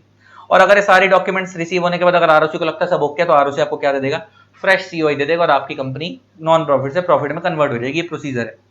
तो यहाँ पे पॉइंट नंबर 7 की जगह 6 कर लो इसको, और ऊपर वाला 5 है ये। हालांकि बीच में कुछ चीजें थी क्या कि वो बोनस ना दिया हो, डिविडेंड ना दिया हो, वो सब चीजें थी इसके अंदर, लेकिन वो आप पेपर में तो वही सब स्टेप फॉलो करोगे जो डिटेल में दिए हुए हैं, वो तो मैंने शॉर्ट में वहां पे समझा दिया अलग से। तो ये भी अमेंडमेंट थी। तो ये अमेंडमेंट आई थी कि ईएमओए जाएंगे, नॉर्मल वाले नहीं जाएंगे। और फॉर्म कौन कौन से जाएंगे वो तो मैंने बता दिए। तो फटाफट अगर हम सम अप करें तो क्या होगा, अगर आपको नॉन प्रॉफिट से प्रॉफिट में कन्वर्ट कराना है, एसआर पास कराना पड़ेगा, एमजीटी 14 भेजना पड़ेगा, आरडी के पास अप्लाई करना पड़ेगा आईएनसी 18 के अंदर। और जब आरडी के पास अप्लाई करोगे तो आपने अप्लाई करा है, सिर्फ इतनी बात किसको बताओगे, आरओसी को बताओगे कि भाई हमने अप्लाई कर लिया। और जब आरओसी से आरडी से अप्रूवल मिल जाएगा तो उसके अप्रूवल की कॉपी आपको 30 दिन के अंदर आरओसी को भेजनी होती है, आईएनसी 20 में, वो भी आपने देख लिया। और जब आपने आरडी के पास अप्लाई करा था उसके एक हफ्ते के अंदर आपको आईएनसी 19 के अंदर एक न्यूज़पेपर एडवर्टाइजमेंट करनी होती है, एक इंग्लिश में और एक वर्नाकुलर लैंग्वेज न्यूज़पेपर के अंदर, कि भाई हमारी कंपनी नॉन प्रॉफिट से प्रॉफिट में कन्वर्ट होने जा रही है, और एक खर्चा सारा आप खुद ही बियर करोगे अपनी इस न्यूज़पेपर एडवर्टाइजमेंट का। प्लस अगर कंपनी की कोई वेबसाइट है तो वहां भी अपलोड करेगी। प्लस आपको डिक्लेरेशन देनी पड़ेगी कि भाई आपने कोई भी डिफॉल्ट नहीं करा, कोई एनुअल रिटर्न, एनुअल फाइलिंग में डिविडेंड वगैरह कभी नहीं बांटा, बोनस शेयर वगैरह नहीं करा। प्लस साथ में आपको एक चीज और बतानी पड़ेगी कि आपको इनकम टैक्स वगैरह अथॉरिटी से या बाकी जितने भी डिपार्टमेंट्स थे जो उनके नाम दिए हुए हैं, आपने उन सबसे एनओसी ले ली है कि उनको आपके कन्वर्ट होने से कोई दिक्कत नहीं है। और सब ओके होगा तो भाई आरओसी को लास्ट में आप 3 चीजें भेज देना, वो मैंने आपको बताई थी। एक तो आरडी के ऑर्डर की कॉपी 30 दिन में, दूसरा ईएमओए, क्योंकि आपने एमओए में चेंज करोगे ना, नॉन प्रॉफिट से प्रॉफिट मारा तो एमओए में बदले होंगे। और अगर आरडी ने डायरेक्टर्स के ऊपर कोई कंडीशन लगाई तो आपने वो कंडीशन भी सारी फॉलो की है। तो ये वाला प्रोसीजर भी आपका खत्म हो गया, इसमें अमेंडमेंट खत्म हो गई। नेक्स्ट अमेंडमेंट आती है आपकी, इसमें भी आई है, नेक्स्ट प्रोसीजर आपका conversion of 1% company into public और प्राइवेट कंपनी, इसमें भी अमेंडमेंट आई है। अब ये क्या है, अब ये देखते हैं। तो गाइस अब आगे बढ़ते हैं, conversion of 1% company into a public company और प्राइवेट कंपनी, रूल 6। वैसे मैंने ऊपर लिखा है अमेंडेड विद इफेक्ट फ्रॉम 1/4/2021, ये बदला था 1/4/2021 को, लेकिन इसमें दोबारा अमेंडमेंट आई 2023 के अंदर, तो अब वो भी पढ़वाऊंगा क्या है। अब जरा समझो, वो कह रहे हैं कि 1% कंपनी को आप एक नॉर्मल प्राइवेट या पब्लिक में कन्वर्ट कर रहे हो। पहले बात तो अगर आपको याद हो तो मैंने बताया था कि 1% company is also a private company. 1% company private company होती है but it has some unique features. तो 1% कंपनी के ब्रैकेट में आपको पता होगा साथ में लिखना पड़ता है ओपीसी की ये 1% कंपनी है। तो इसका मतलब ये है कि आपकी वो पहले 1% कंपनी थी, अब आप उसको क्या कर रहे हो, किसी नॉर्मल एक्स प्राइवेट लिमिटेड, किसी नॉर्मल प्राइवेट या एक्स लिमिटेड, किसी नॉर्मल प्राइवेट या पब्लिक कंपनी में कन्वर्ट करा रहे हो। तो अब हम उसके बारे में पढ़ने जा रहे हैं। तो क्या होगा, तो एक प्राइवेट कंपनी जो कि ओपीसी थी, अब वो नॉर्मल प्राइवेट या नॉर्मल पब्लिक में कन्वर्ट हो रही, तो क्या होगा, तो आपको पता होगा 1% कंपनी में आपको याद होगा एक ही शेयर होल्डर होता है, 100% शेयर उसी के पास होते हैं, है ना। और 1% कंपनी में डायरेक्टर भी जनरली एक ही होता है। तो अगर वो 1% कंपनी अपने आपको नॉर्मल प्राइवेट कंपनी में कन्वर्ट कराएगी, तो पहली बात तो उसको शेयर होल्डर एक से कम 2 करने पड़ेंगे, क्योंकि प्राइवेट कंपनी में मिनिमम 2 शेयर होल्डर होते हैं। और डायरेक्टर भी कम से कम 2 करने पड़ेंगे, क्योंकि प्राइवेट कंपनी में नॉर्मल प्राइवेट मिनिमम 2 डायरेक्टर होते हैं। और अगर वो 1% कंपनी अपने आपको एक पब्लिक कंपनी में कन्वर्ट करेगी, तो उसको शेयर होल्डर एक की जगह 7 करने पड़ेंगे, क्योंकि एक पब्लिक कंपनी में मिनिमम 7 शेयर होल्डर होते हैं। और डायरेक्टर अगर एक ही था तो एक की जगह 3 करने पड़ेंगे, क्योंकि एक पब्लिक कंपनी में मिनिमम 3 डायरेक्टर होते हैं। ये चेंजेस आएंगे। एमओए वगैरह में भी चेंज आएगा, क्योंकि ऑब्जेक्ट वगैरह चेंज करने पड़ेंगे, नाम वगैरह चेंज होगा, एओए वगैरह में भी चेंजेस आएंगे। तो इसका मतलब एमओए में चेंजेस होंगे। अच्छा, नॉर्मल कंपनी जब आपको पता है, जब एक कंपनी से दूसरी कंपनी में कन्वर्ट होती है, तो आपने देखा था ज्यादातर स्पेशल रेजोल्यूशन पास होता है। लेकिन जब एक 1% कंपनी किसी प्राइवेट या पब्लिक में कन्वर्ट होगी, तो उसको खाली रेजोल्यूशन पास करवाना है। अच्छा, ये वाला रेजोल्यूशन ना तो ऑर्डिनरी रेजोल्यूशन है ना स्पेशल रेजोल्यूशन है, ये सिर्फ रेजोल्यूशन है। क्यों ऐसा मैं क्यों बोल रहा हूं रेजोल्यूशन है, क्योंकि 1% कंपनी में एक ही शेयर होल्डर है और वही वोट देगा। तो यहां पे देखो, नॉर्मल स्पेशल रेजोल्यूशन कितने पे पास होता है, 75% पे। ऑर्डिनरी रेजोल्यूशन कितने पे पास होता है, मोर देन 50 पे। यहां पे तो एक ही शेयर होल्डर है, वो अगर वोट फेवर में देगा तो वो 100% फेवर में होगा, अगर वो रिजेक्ट कर देगा तो 100% रिजेक्ट होगा। ऐसा तो होगा नहीं कि वो अपने शेयर्स में बोलेगा मेरे आधे शेयर्स का वोट फेवर में, मेरे आधे शेयर्स का वोट अगेंस्ट में। अपने आप खेलेगा तो गेम तो खेलेगा नहीं। तो एक ही शेयर होल्डर है, तो या तो फेवर में आएगा या अगेंस्ट में आएगा। तो इसलिए यहां पे ना तो ऑर्डिनरी रेजोल्यूशन का कंसेप्ट होता है ना स्पेशल रेजोल्यूशन का। तो अगर एक 1% कंपनी, क्योंकि एक ही शेयर होल्डर है, तो वहां पे सिर्फ जब रेजोल्यूशन पास होगा तो उसे हम खाली नाम रेजोल्यूशन देंगे। तो अगर एक 1% कंपनी किसी प्राइवेट या पब्लिक कंपनी में कन्वर्ट होनी चाहिए, तो पहली बात तो उसको एक रेजोल्यूशन पास करना पड़ेगा, प्लस उसको आरओसी के पास एक फॉर्म भेजना पड़ेगा, जिस फॉर्म का नाम है INC 6, कि भाई हम अपने आप को किसी प्राइवेट से पब्लिक में कन्वर्ट कराना चाहते हैं, या मतलब प्राइवेट से ओपीसी से नॉर्मल प्राइवेट में कन्वर्ट कराना चाहते हैं, या पब्लिक में कन्वर्ट करना चाहते हैं। तो उसके लिए आपको एक फॉर्म भेजना पड़ेगा, प्लस वो जो मैंने आपको बताया कि डायरेक्टर्स की लिमिट इंक्रीज करनी पड़ेगी, शेयर होल्डर की लिमिट इंक्रीज करनी पड़ेगी, वो सब तो करना ही पड़ेगा एमओए में ऑल्टरेशन के अलावा। तो पढ़ना शुरू करते हैं। तो कहता है 1% company shall alter its MOA and AOA by passing a resolution. देखो सिर्फ वर्ड क्या लिखा है, रेजोल्यूशन, ना तो ऑर्डिनरी रेजोल्यूशन ना स्पेशल रेजोल्यूशन। उसको एक रेजोल्यूशन पास करवाना पड़ेगा क्या, और वो जो रेजोल्यूशन पास होगा वो कैसे होगा, अकॉर्डिंग टू सबसेक्शन 3 और सेक्शन 122 सबसेक्शन 3 के अंदर ये बताया हुआ है कि 1% कंपनी का जो मेंबर है वो रेजोल्यूशन कैसे पास करेगा। और वो 100% वोट देके पास करेगा, क्योंकि अकेला बंदा है, तो वो जो सारे शेयर होल्डर है वो तो फेवर में देगा या अगेंस्ट में देगा। और कह रहा है वो ये रेजोल्यूशन किस लिए पास करेगा, ताकि वो अपनी कंपनी को कन्वर्ट करा रहा है किसी दूसरी कंपनी में। और कह रहा है एक 1% कंपनी किसी नॉर्मल प्राइवेट कंपनी में भी कन्वर्ट हो सकती है, पब्लिक में भी कन्वर्ट हो सकती है, अदर देन सेक्शन 8 कंपनी। ये आपको याद होगा जब मैंने 1% कंपनी का कंसेप्ट पढ़ाया था, तो मैंने वहां पढ़वाया था कि 1% कंपनी को सेक्शन 8 कंपनी में कन्वर्ट होना अलाउड नहीं है। क्यों नहीं हो सकती, उसका लॉजिक भी मैंने वहां बताया था। और साथ में आपको क्या करना पड़ेगा, after increasing the minimum number of members and directors to 2 और 7 मेंबर्स एंड 2 और 3 डायरेक्टर एज द केस में। भी समझ आता हो, एज द केस में समझ आ रहा है ना। अगर आप अपनी 1% कंपनी को नॉर्मल प्राइवेट कंपनी में कन्वर्ट करा रहे हो, तो आपको मेंबर कम से कम 2 करने पड़ेंगे, डायरेक्टर कम से कम 2 करने पड़ेंगे। और अगर आप अपनी 1% कंपनी को किसी नॉर्मल पब्लिक कंपनी में कन्वर्ट करा रहे हो, तो आपको मेंबर कम से कम 7 करने पड़ेंगे और डायरेक्टर कम से कम 3 करने पड़ेंगे। साथ में and maintaining the minimum paid up capital requirement as may be prescribe. अच्छा, ऐसा क्यों लिखा, पहले क्या होता था कि प्राइवेट कंपनी को बनाने के लिए मिनिमम 1 लाख की पेड अप कैपिटल की रिक्वायरमेंट होती थी, और पब्लिक कंपनी को बनाने के लिए मिनिमम 5 लाख की पेड अप की कैपिटल की रिक्वायरमेंट होती थी। पहले ऐसा होता था, अब तो वो भी हट चुकी है। आज की डेट में तो प्राइवेट और पब्लिक कंपनी को बनाने के लिए भी कोई मिनिमम पेड अप कैपिटल की रिक्वायरमेंट नहीं है। और क्योंकि वहां नहीं है, तो इसलिए यहां भी नहीं है। तो वो कह रहा है कि अगर साथ में अगर आप ओपीसी को किसी प्राइवेट या पब्लिक में कन्वर्ट करा रहे हो, और अगर वहां पे कोई मिनिमम पेड अप कैपिटल की रिक्वायरमेंट बताई हुई है, तो आपको वो भी फॉलो करनी है। लेकिन एज सच अभी इंडिया में कोई रिक्वायरमेंट नहीं है। और कह रहा है साथ में आपको आरओसी के पास अप्लाई करना पड़ेगा फॉर्म INC 6 के अंदर, कि भाई हम अपने आप को नॉर्मल प्राइवेट या पब्लिक कन्वर्ट करना चाहते हैं, लेकिन आप सेक्शन 8 में कन्वर्ट नहीं करा सकते। लिखा है अदर देन सेक्शन 8, वो हमारे को पता ही है। और नीचे बस यही बोल रहे हैं कि अगर आरओसी सेटिस्फाइड हो गया और आपकी सारी latest audited financial statement check करने के बाद कि आप सब ओके है, तो आपको वो फ्रेश सर्टिफिकेट दे देगा कि भाई आपकी कंपनी नॉर्मल ओपीसी से क्या हो गई है, प्राइवेट या पब्लिक में कन्वर्ट हो गई है। ये 2 पॉइंट थे अमेंडमेंट थी जिनमें, क्योंकि इसमें अमेंडमेंट क्या थी, ये पॉइंट पहले भी था INC 6 वाला, यहाँ पे वर्ड आया EMOA EAOA कि आपको जब आप ROC के पास अप्लाई करोगे कि अब अपने आपको 1% कंपनी से नॉर्मल प्राइवेट या पब्लिक में कन्वर्ट करना चाहते हो, तो आपको एक EMOA की ऑल्टर्ड MOA की कॉपी लगानी है, वो भी ई वाले, मतलब आजकल इलेक्ट्रॉनिक होते हैं ना, फिजिकल वाले तो होते ही नहीं, पहले यहाँ पे खाली MOA लिखा था, अब ई वर्ड आ गया, ऐड हो गया। और नीचे वाले में यहाँ पे जो लेटेस्ट ऑडिटेड फाइनेंशियल स्टेटमेंट वाली बात है वो पहले लिखी हुई थी, ये भी अब आई है कि ROC आपकी latest audited financial statement check करेगा कि आपकी पहले सब ओके है नहीं, उसके बाद ही आपको अलाउ करेगा। ऐसा ना हो कि आपने फाइनेंशियल स्टेटमेंट्स वगैरह फाइल ही नहीं करी प्रॉपर पहले कभी और आप सीधा कन्वर्ट कराने पहुंच गए और डिफॉल्ट कर रखे हैं, तो वो सब चेक करेगा और उसके बाद अगर ROC को लगता है सब ओके तो आपको फ्रेश COI दे देगा। तो हमने ये पढ़ा कि कौन सी कंपनी अगर एक 1% कंपनी प्राइवेट या पब्लिक में कन्वर्ट हो रही है तो कौन सा रूल पढ़ रहे थे हम, रूल 6।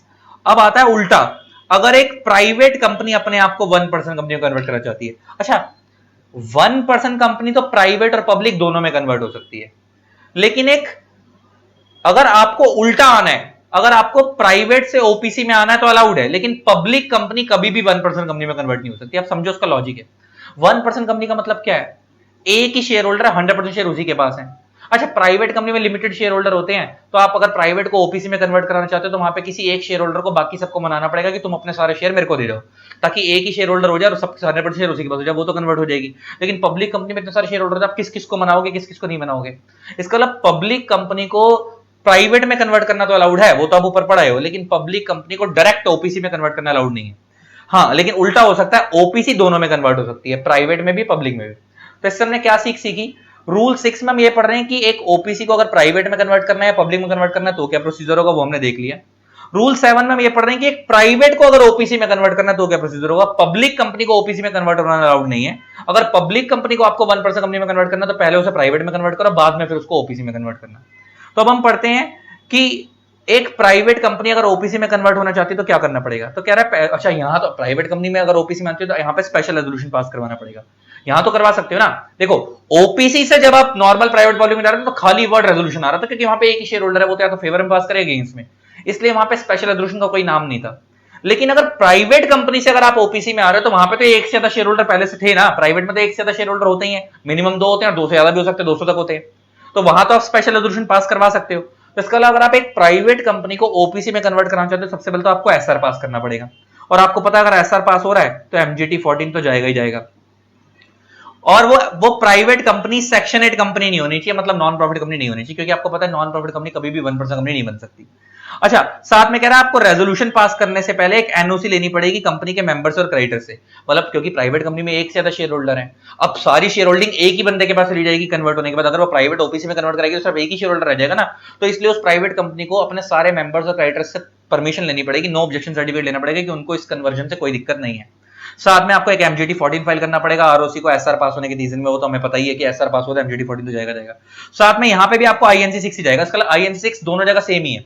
अगर आप प्राइवेट कंपनी से OPC में कन्वर्ट कर रहे हो तब भी INC 6 जाएगा, अगर आप OPC से प्राइवेट या पब्लिक में ला रहे हो तब भी INC 6 ही जाएगा। लेकिन आप जब INC 6 ROC को फाइल करोगे तो आपको साथ में 3 चीज लगाकर भेजनी है, यहाँ पे अमेंडमेंट है। अब यहाँ पे भी वर्ड EMOA आ गया, एक EMOA की कॉपी लगानी है, साथ में NOC की कॉपी लगानी है क्रेडिटर्स की, साथ में एफिडेविट लगाना है कि डायरेक्टर्स ने इस कन्वर्जन करते वक्त उन्हें कंसेंट दिया और उन्हें कोई दिक्कत नहीं है। और अगर ROC सेटिस्फाइड हो गया तो क्या कर देगा, आपकी कंपनी को अप्रूव कर देगा, आपका सब चेक करने के बाद latest audit financial statement check करने के बाद आपको क्या दे देगा, सर्टिफिकेट ऑफ इनकॉर्पोरेशन दे देगा, फ्रेश COI दे देगा, आपकी कंपनी कन्वर्ट हो गई। और नीचे पेनल्टी दी हुई है कि अगर आपने इन रूल्स को वायलेट करा तो आप पे पेनल्टी लगेगी, आप अपने आप पढ़ लेना।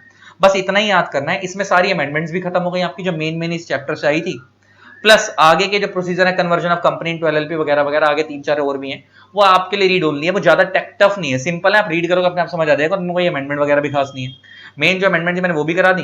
मैं ऐसा नहीं कह रहा कि आगे वाले प्रोसीजर जो बचे हुए हैं वो आ नहीं सकते, आ सकते हैं, लेकिन वो रीड ओनली है, उनके लिए कोई खास रेलेवेंट नहीं है, वो भी सिर्फ CS वाले बच्चों के लिए, CA CMA वाले तो सिर्फ इतना भी कर लेंगे तो बहुत है, आगे वाले उनके लिए भी रीड ओनली है। ठीक है जी, इसी के साथ आपकी ये वाले चैप्टर की अमेंडमेंट हो गई समाप्त और टॉपिक भी हो गए समाप्त। गाइस अब हम कर रहे हैं अपना MOA AOA वाले चैप्टर की अमेंडमेंट। इसमें अमेंडमेंट किसके अंदर आई है मैं तुम्हें बता देता हूं। यहां पर अमेंडमेंट आई है रूल 28 के अंदर।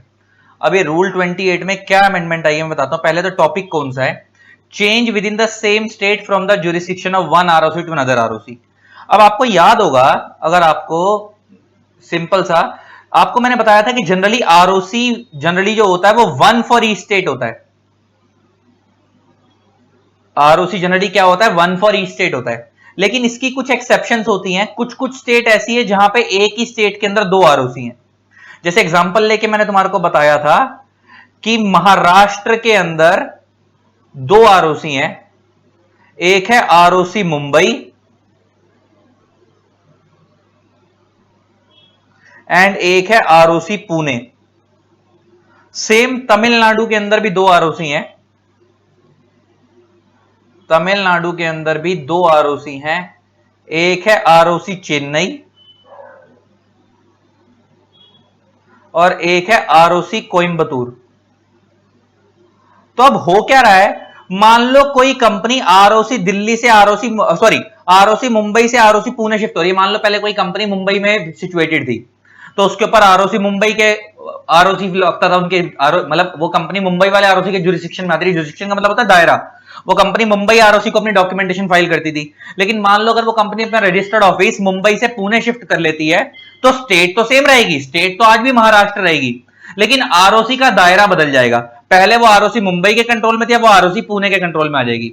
सेम इसी तरीके से अगर मान लो कोई कंपनी पहले चेन्नई में बनी हुई थी, तो वो आरओसी चेन्नई के कंट्रोल में आती थी। लेकिन अगर वो कंपनी कोयंबटूर शिफ्ट हो जाती है, अपना रजिस्टर्ड ऑफिस वहां शिफ्ट कर लेती है, तो स्टेट तो अभी भी सेम रहेगी तमिलनाडु, लेकिन आरओसी बदल जाएगा, वो कोयंबटूर वाले आरओसी के कंट्रोल में आ जाएगी। तो हेडिंग क्या है जरा पढ़ो। हेडिंग है जी, change within the same state from the jurisdiction of one ROC to another ROC. ROC बदल रहा है, आरओसी का दायरा बदल रहा है, लेकिन स्टेट नहीं बदल रही। यही है ना, हमारे इस एग्जांपल में स्टेट नहीं बदल रही, स्टेट तो महाराष्ट्र ही है, स्टेट तमिलनाडु है, लेकिन आरओसी का दायरा बदल रहा है। तो ऐसे केस में आपका रूल 28 लगता है।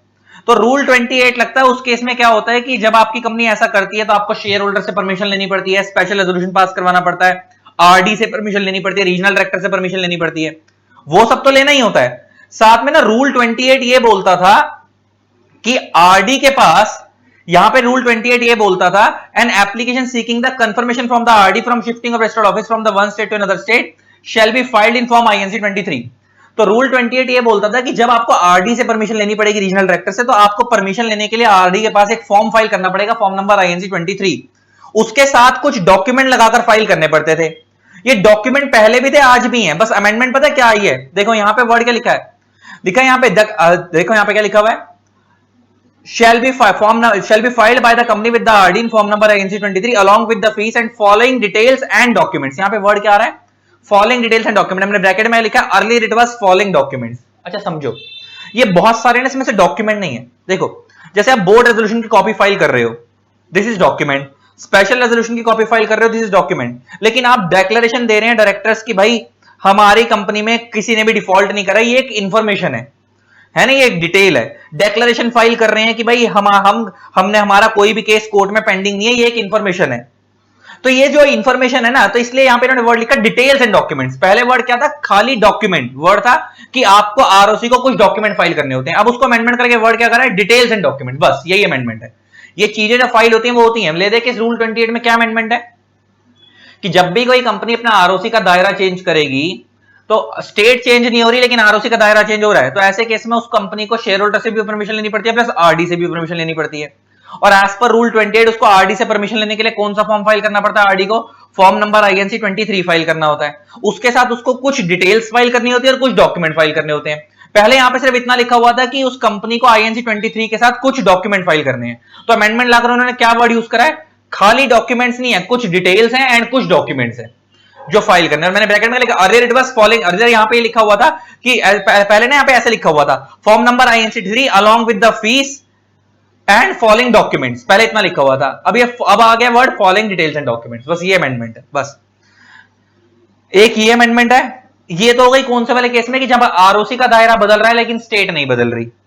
अब आता है कि अगर स्टेट ही बदल रही है, one state to another state, मान लो कंपनी दिल्ली से पंजाब शिफ्ट हो रही है या पंजाब से मुंबई शिफ्ट हो रही है, तो यहां पे भी सेम है, यहां पे भी आपको आरडी की परमिशन लेनी होती है। तो यहां पे रूल 30 में अमेंडमेंट है, यहां पे भी वर्ड यही चेंज करा है। पहले यहां पे लिखा हुआ था फॉलोइंग डॉक्यूमेंट्स, अब यहां पे चेंज करके क्या कर दिया, फॉलोइंग डिटेल्स एंड डॉक्यूमेंट्स। ये अमेंडमेंट है। प्लस एक अमेंडमेंट हो रही है, वो अमेंडमेंट क्या है कि तुम्हें नीचे की तरफ दिखा देता हूं कि पहले आपको ना, जब आप रजिस्ट्रार के पास जब आप स्टेट चेंज करते हो तो आपको ना बहुत सारे लोगों से अप्रूवल लेना पड़ता है, उस स्टेट के रजिस्ट्रार से, chief secretary of the state से। तो अब वहां पे क्या करा है, मतलब एक कॉपी फाइल करनी होती है कि हमने यहाँ पे ना क्या होता है, हम तुम्हें बताते हैं, मैं यहाँ पे बताता हूँ इसमें अमेंडमेंट क्या है। छोटी सी अमेंडमेंट है, यहाँ पे रजिस्ट्रार वर्ड काटा गया, बस यही अमेंडमेंट है।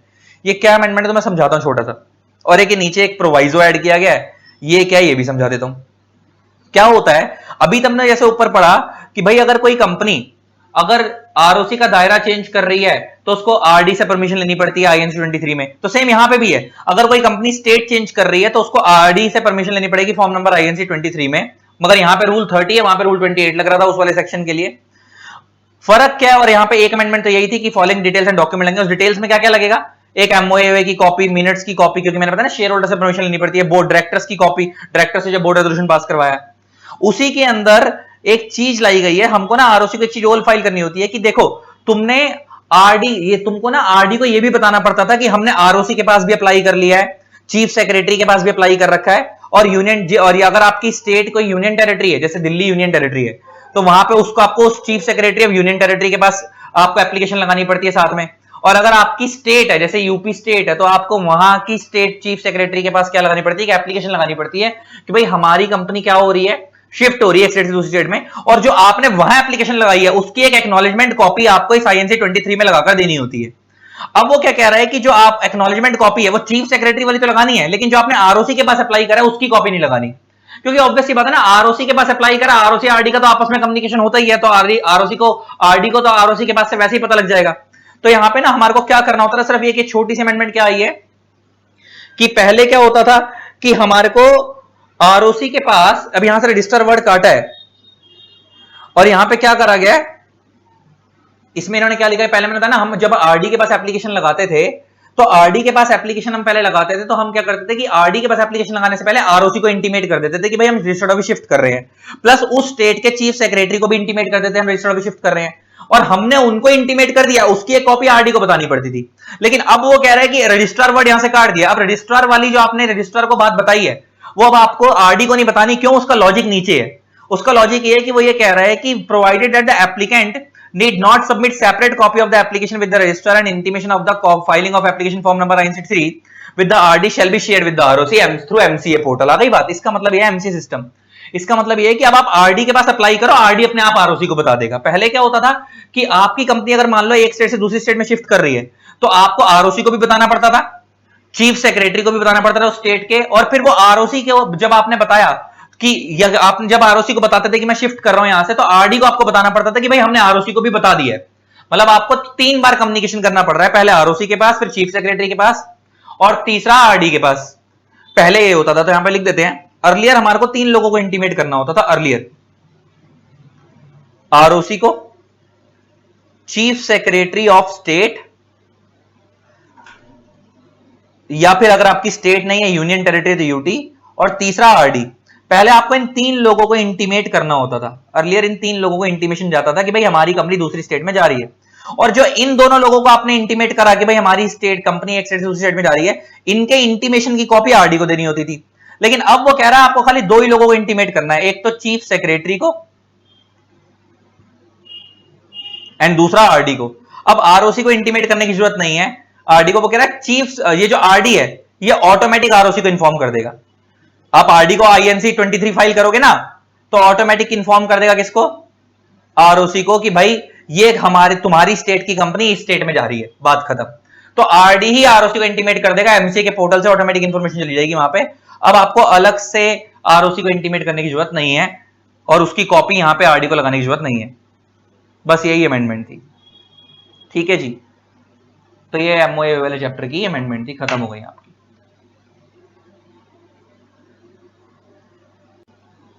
गाइस अब बायबैक का सेक्शन 68 सबसेक्शन 10 कर रहे हैं। बायबैक वाले टॉपिक में अमेंडमेंट आई है 68(10) के अंदर। बेसिकली अमेंडमेंट सेक्शन में नहीं आई है, अमेंडमेंट रूल के अंदर आई है 17(4) में। तो अभी अमेंडमेंट क्या है मैं तुम्हें समझाता हूं। देखो सेक्शन 68(10) ये बोलता है कि अगर एक बार कंपनी का जब बायबैक पूरा कंप्लीट हो जाए, जब एक बार कंपनी का पूरा बायबैक कंप्लीट हो जाए, तो उसको आरओसी को भी बताना पड़ेगा, प्लस अगर वो कंपनी लिस्टेड है तो सेबी को भी बताना पड़ेगा। कैसे बताना पड़ेगा, उनको एक रिटर्न फाइल करनी पड़ेगी, कितने दिन के अंदर, बायबैक कंप्लीट होने के 30 दिन में। इस रिटर्न में क्या बताया जाता है पता है, इस रिटर्न में सिर्फ इतना बताया जाता है कि कंपनी ने कितने पैसे का बायबैक करा, कितने लोगों से बायबैक करा, ठीक है, और पूरा बायबैक करने में कितना टाइम लगा, और कितने शेयर्स बायबैक में खरीदे गए हैं, ये सारी डिटेल्स इसमें बताई जाती हैं। ये जो रिटर्न फाइल की जाती है बायबैक की, ये फॉर्म नंबर SH11 में फाइल की जाती है। मैंने बताया ना, ये 2 लोगों को फाइल होगी। अगर कंपनी अनलिस्टेड है, देखो अगर कंपनी लिस्टेड है तो ये जो रिटर्न फाइल करनी है, रिटर्न फाइल करनी है इन फॉर्म SH11, ये 2 लोगों को फाइल करनी है अगर कंपनी लिस्टेड है तो, एक ROC को प्लस दूसरा सेबी को। और अगर कंपनी अनलिस्टेड है तो जो रिटर्न फाइल करनी है उसका फॉर्म तो यही है, रिटर्न फाइल करने का जो फॉर्म है वो अब भी SH11 ही है, फॉर्म तो SH11 ही है, बस ये ओनली ROC को फाइल होगा, ROC को फाइल होगा। कितने दिन में? With in 30 days of completion of buyback, with in 30 days of completion of buyback. अब ये जो अमेंडमेंट क्या है इसमें बताता हूं। पहले क्या होता था, ये देखो यहां पे लिखा हुआ है, यहां पे लिखा है there shall be a declaration with the return. पहले क्या होता था, इस SH11 के अंदर ना एक फॉर्म लगकर जाता था, इस फॉर्म SH11 के अंदर एक फॉर्म और से लगता था, उस फॉर्म का नाम था फॉर्म SH15। तो ये फॉर्म इसी में अटैच होके जाता था, SH11 के अंदर ही अटैच होके जाता था, जिसके अंदर ये लिखा होता था कि हमने बायबैक करते वक्त सारे लॉ फॉलो करें। मतलब कंपनी ने बायबैक करने के दौरान जितने भी लॉ लगते हैं वो सारे फॉलो करें, जैसे सेक्शन 68 लग रहा है बायबैक का, है ना, प्लस कंपनी लॉ के रूल्स लग रहे हैं ये वाले, प्लस अगर वो लिस्टेड है तो सेबी के रूल्स लग रहे हैं। तो उसमें सिर्फ SH15 में यही लिखा होता था कि हमने बायबैक करते वक्त सारे लॉ प्रॉपर तरीके से फॉलो करें, और वो सर्टिफिकेट किसमें लगकर जाता था, इस SH15 को हम सर्टिफिकेट बोलते थे। क्या बोलते थे पहले? सर्टिफिकेट। और ये SH15 किसमें लग के जाता था? SH11 में अटैच होके जाता था। अब ये SH15 अबॉलिश हो गया, ये गया कट। अब फॉर्म SH11 के अंदर एक डेक्लरेशन जाएगी, डेक्लरेशन का काम वही है। देखो अगर यहां पे तुम पढ़ोगे तो ये लिखा हुआ है state that there shall be a declaration with the return. Return किस फॉर्म में जा रही है? SH11 में, signed by 2 directors including the MD if any, certifying that the buyback security has been made in the compliance with the provision of these rules made thereunder। मतलब बात अभी भी वही है, इस डेक्लरेशन के अंदर यही लिखा होगा कि कंपनी ने बायबैक करते वक्त सारे लॉ फॉलो करे हैं। और उस डेक्लरेशन पे कितने लोगों के साइन करने? पहले जो सर्टिफिकेट जाता था, उस सर्टिफिकेट का एक फॉर्मेट दिया हुआ था SH15 में, ये SH15 वाला फॉर्म अबॉलिश कर दिया गया है। SH11 आज भी है, तो पहले इस SH11 के अंदर एक SH15 अटैच होकर जाता था, अब SH11 के अंदर एक डेक्लरेशन अटैच होकर जाएगी। इसके अंदर क्या जाएगी? प्लस में क्या जाएगी? एक डेक्लरेशन अटैच होकर जाएगी इसी के अंदर, और इसमें यही लिखा होगा, काम इसका भी आज वही है, बस SH15 का कंसेप्ट खत्म कर दिया। मतलब ये डेक्लरेशन आप अपने हिसाब से एक प्लेन पेपर पे भी दे सकते हो, मतलब ले देके एक पर्टिकुलर फॉर्म खत्म कर दिया, SH15 वाला फॉर्मेट खत्म कर दिया। तो SH11 पहले भी जाता था 30 दिन में, आज भी जाएगा 30 दिन में, बस जो उसके अंदर SH15 अटैच होकर जाता था उस SH15 को अबॉलिश करके सिर्फ क्या कर दिया गया? एक डेक्लरेशन का कंसेप्ट डाल दिया। बात वही है, ये प्लेन पेपर पे भी जा सकती है, इवन ऑन प्लेन पेपर, इसका कोई फॉर्मेट नहीं दिया, प्लेन पेपर भी जा सकती है, इसका कोई नो फॉर्मेट स्पेसिफाइड, इसका कोई फॉर्मेट स्पेसिफाई नहीं करा है। और इस डेक्लरेशन में क्या होगा कि कंपनी ने बायबैक करते वक्त ऑल रिक्वायरमेंट्स प्रॉपरली कंप्लाई करी हैं।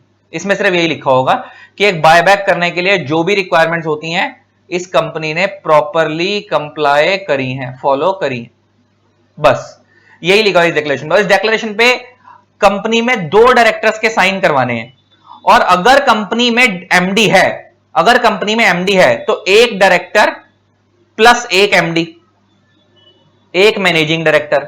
और अगर कंपनी में एमडी नहीं है तो खाली 2 डायरेक्टर्स के, समझ आ गई? तो only 2 directors, MD is also a director. तो अगर कंपनी में एमडी है तो एक डायरेक्टर एक एमडी, कंपनी में एमडी नहीं है तो 2 डायरेक्टर के साइन करवाने हैं, बस बात खत्म। ये है अमेंडमेंट जो 21/1/2023 को आई है। ठीक है जी, ये छोटी सी अमेंडमेंट थी, बाकी तो सेक्शन पूरा ओके है।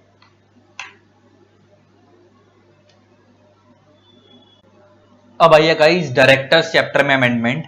अब वो अमेंडमेंट क्या है? वो अमेंडमेंट आई है डिस्क्वालिफिकेशन ऑफ डायरेक्टर का जो सेक्शन है 164, आपको पता है 164 में हम ये पढ़ते हैं कि एक डायरेक्टर कब कब डिस्क्वालीफाई होता है। तो उसमें एक सब सेक्शन पढ़ते हैं हम, सेक्शन 164 सब सेक्शन 2। अगर आपको याद हो तो मैं पहले डायरेक्टर के टॉपिक पे ले जाता हूं।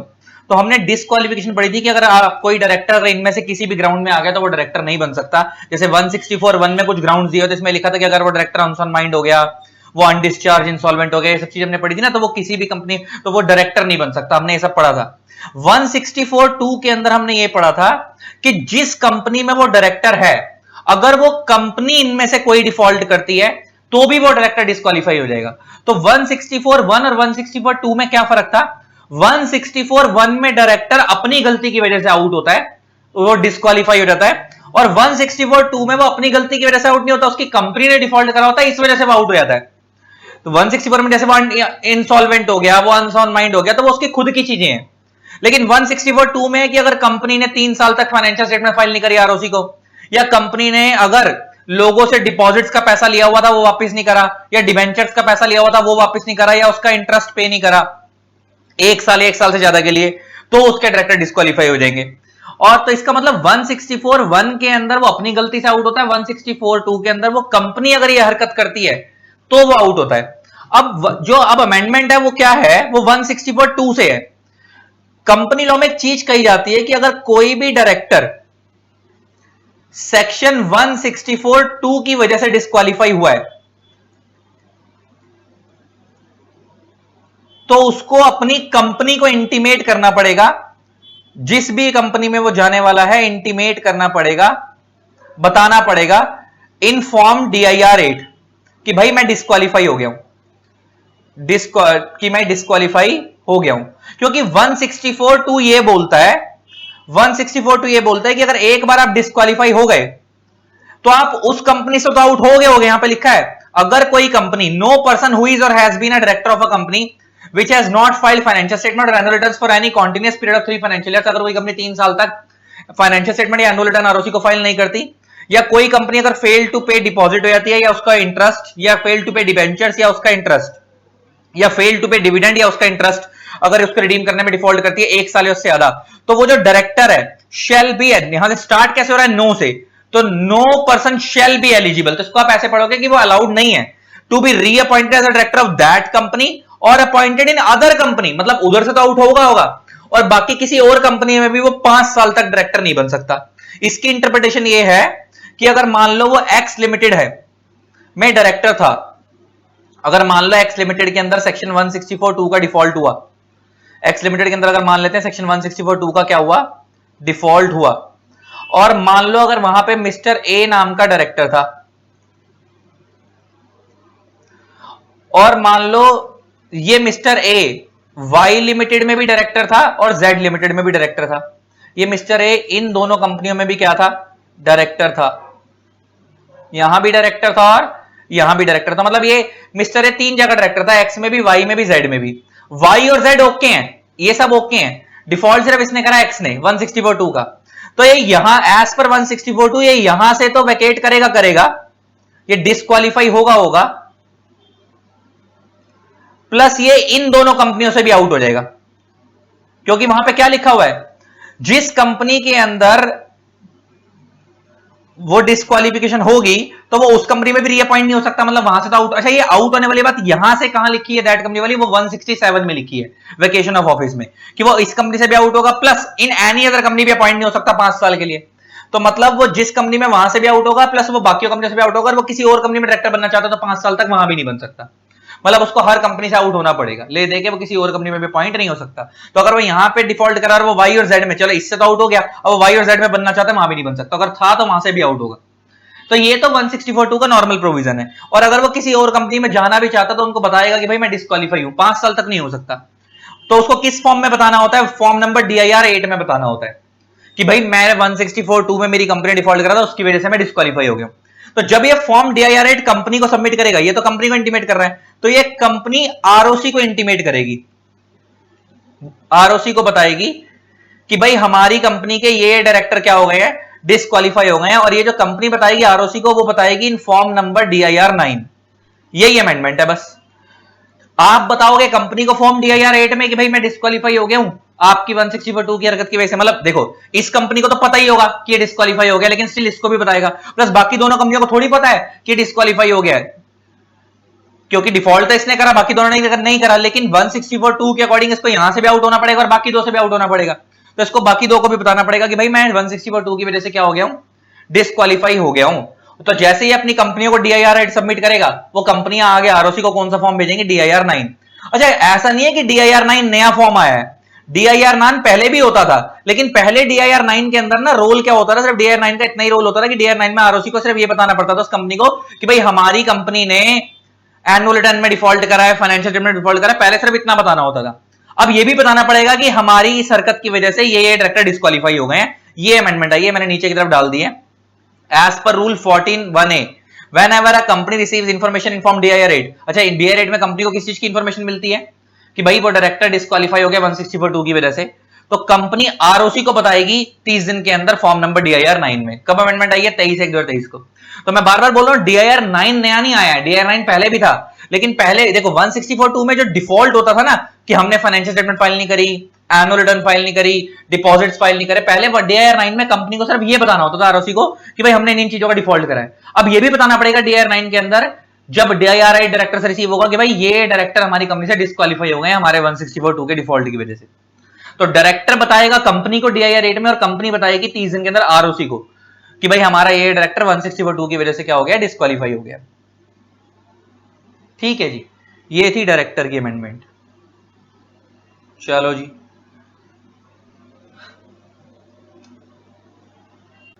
तो गाइस इसी के साथ आपकी सारी अमेंडमेंट खत्म हो गई। आई होप आपको अच्छी लगी होगी वीडियो, और बहुत डिटेल में कराया एनालिसिस। अगर आपको अच्छा लगा हो तो चैनल को सब्सक्राइब कर दो, बेल आइकन को प्रेस कर देना ताकि आप लोगों को मेरे न्यू वीडियोस की नोटिफिकेशन मिलती रहे। Love you all, tata, thanks a lot, bye bye.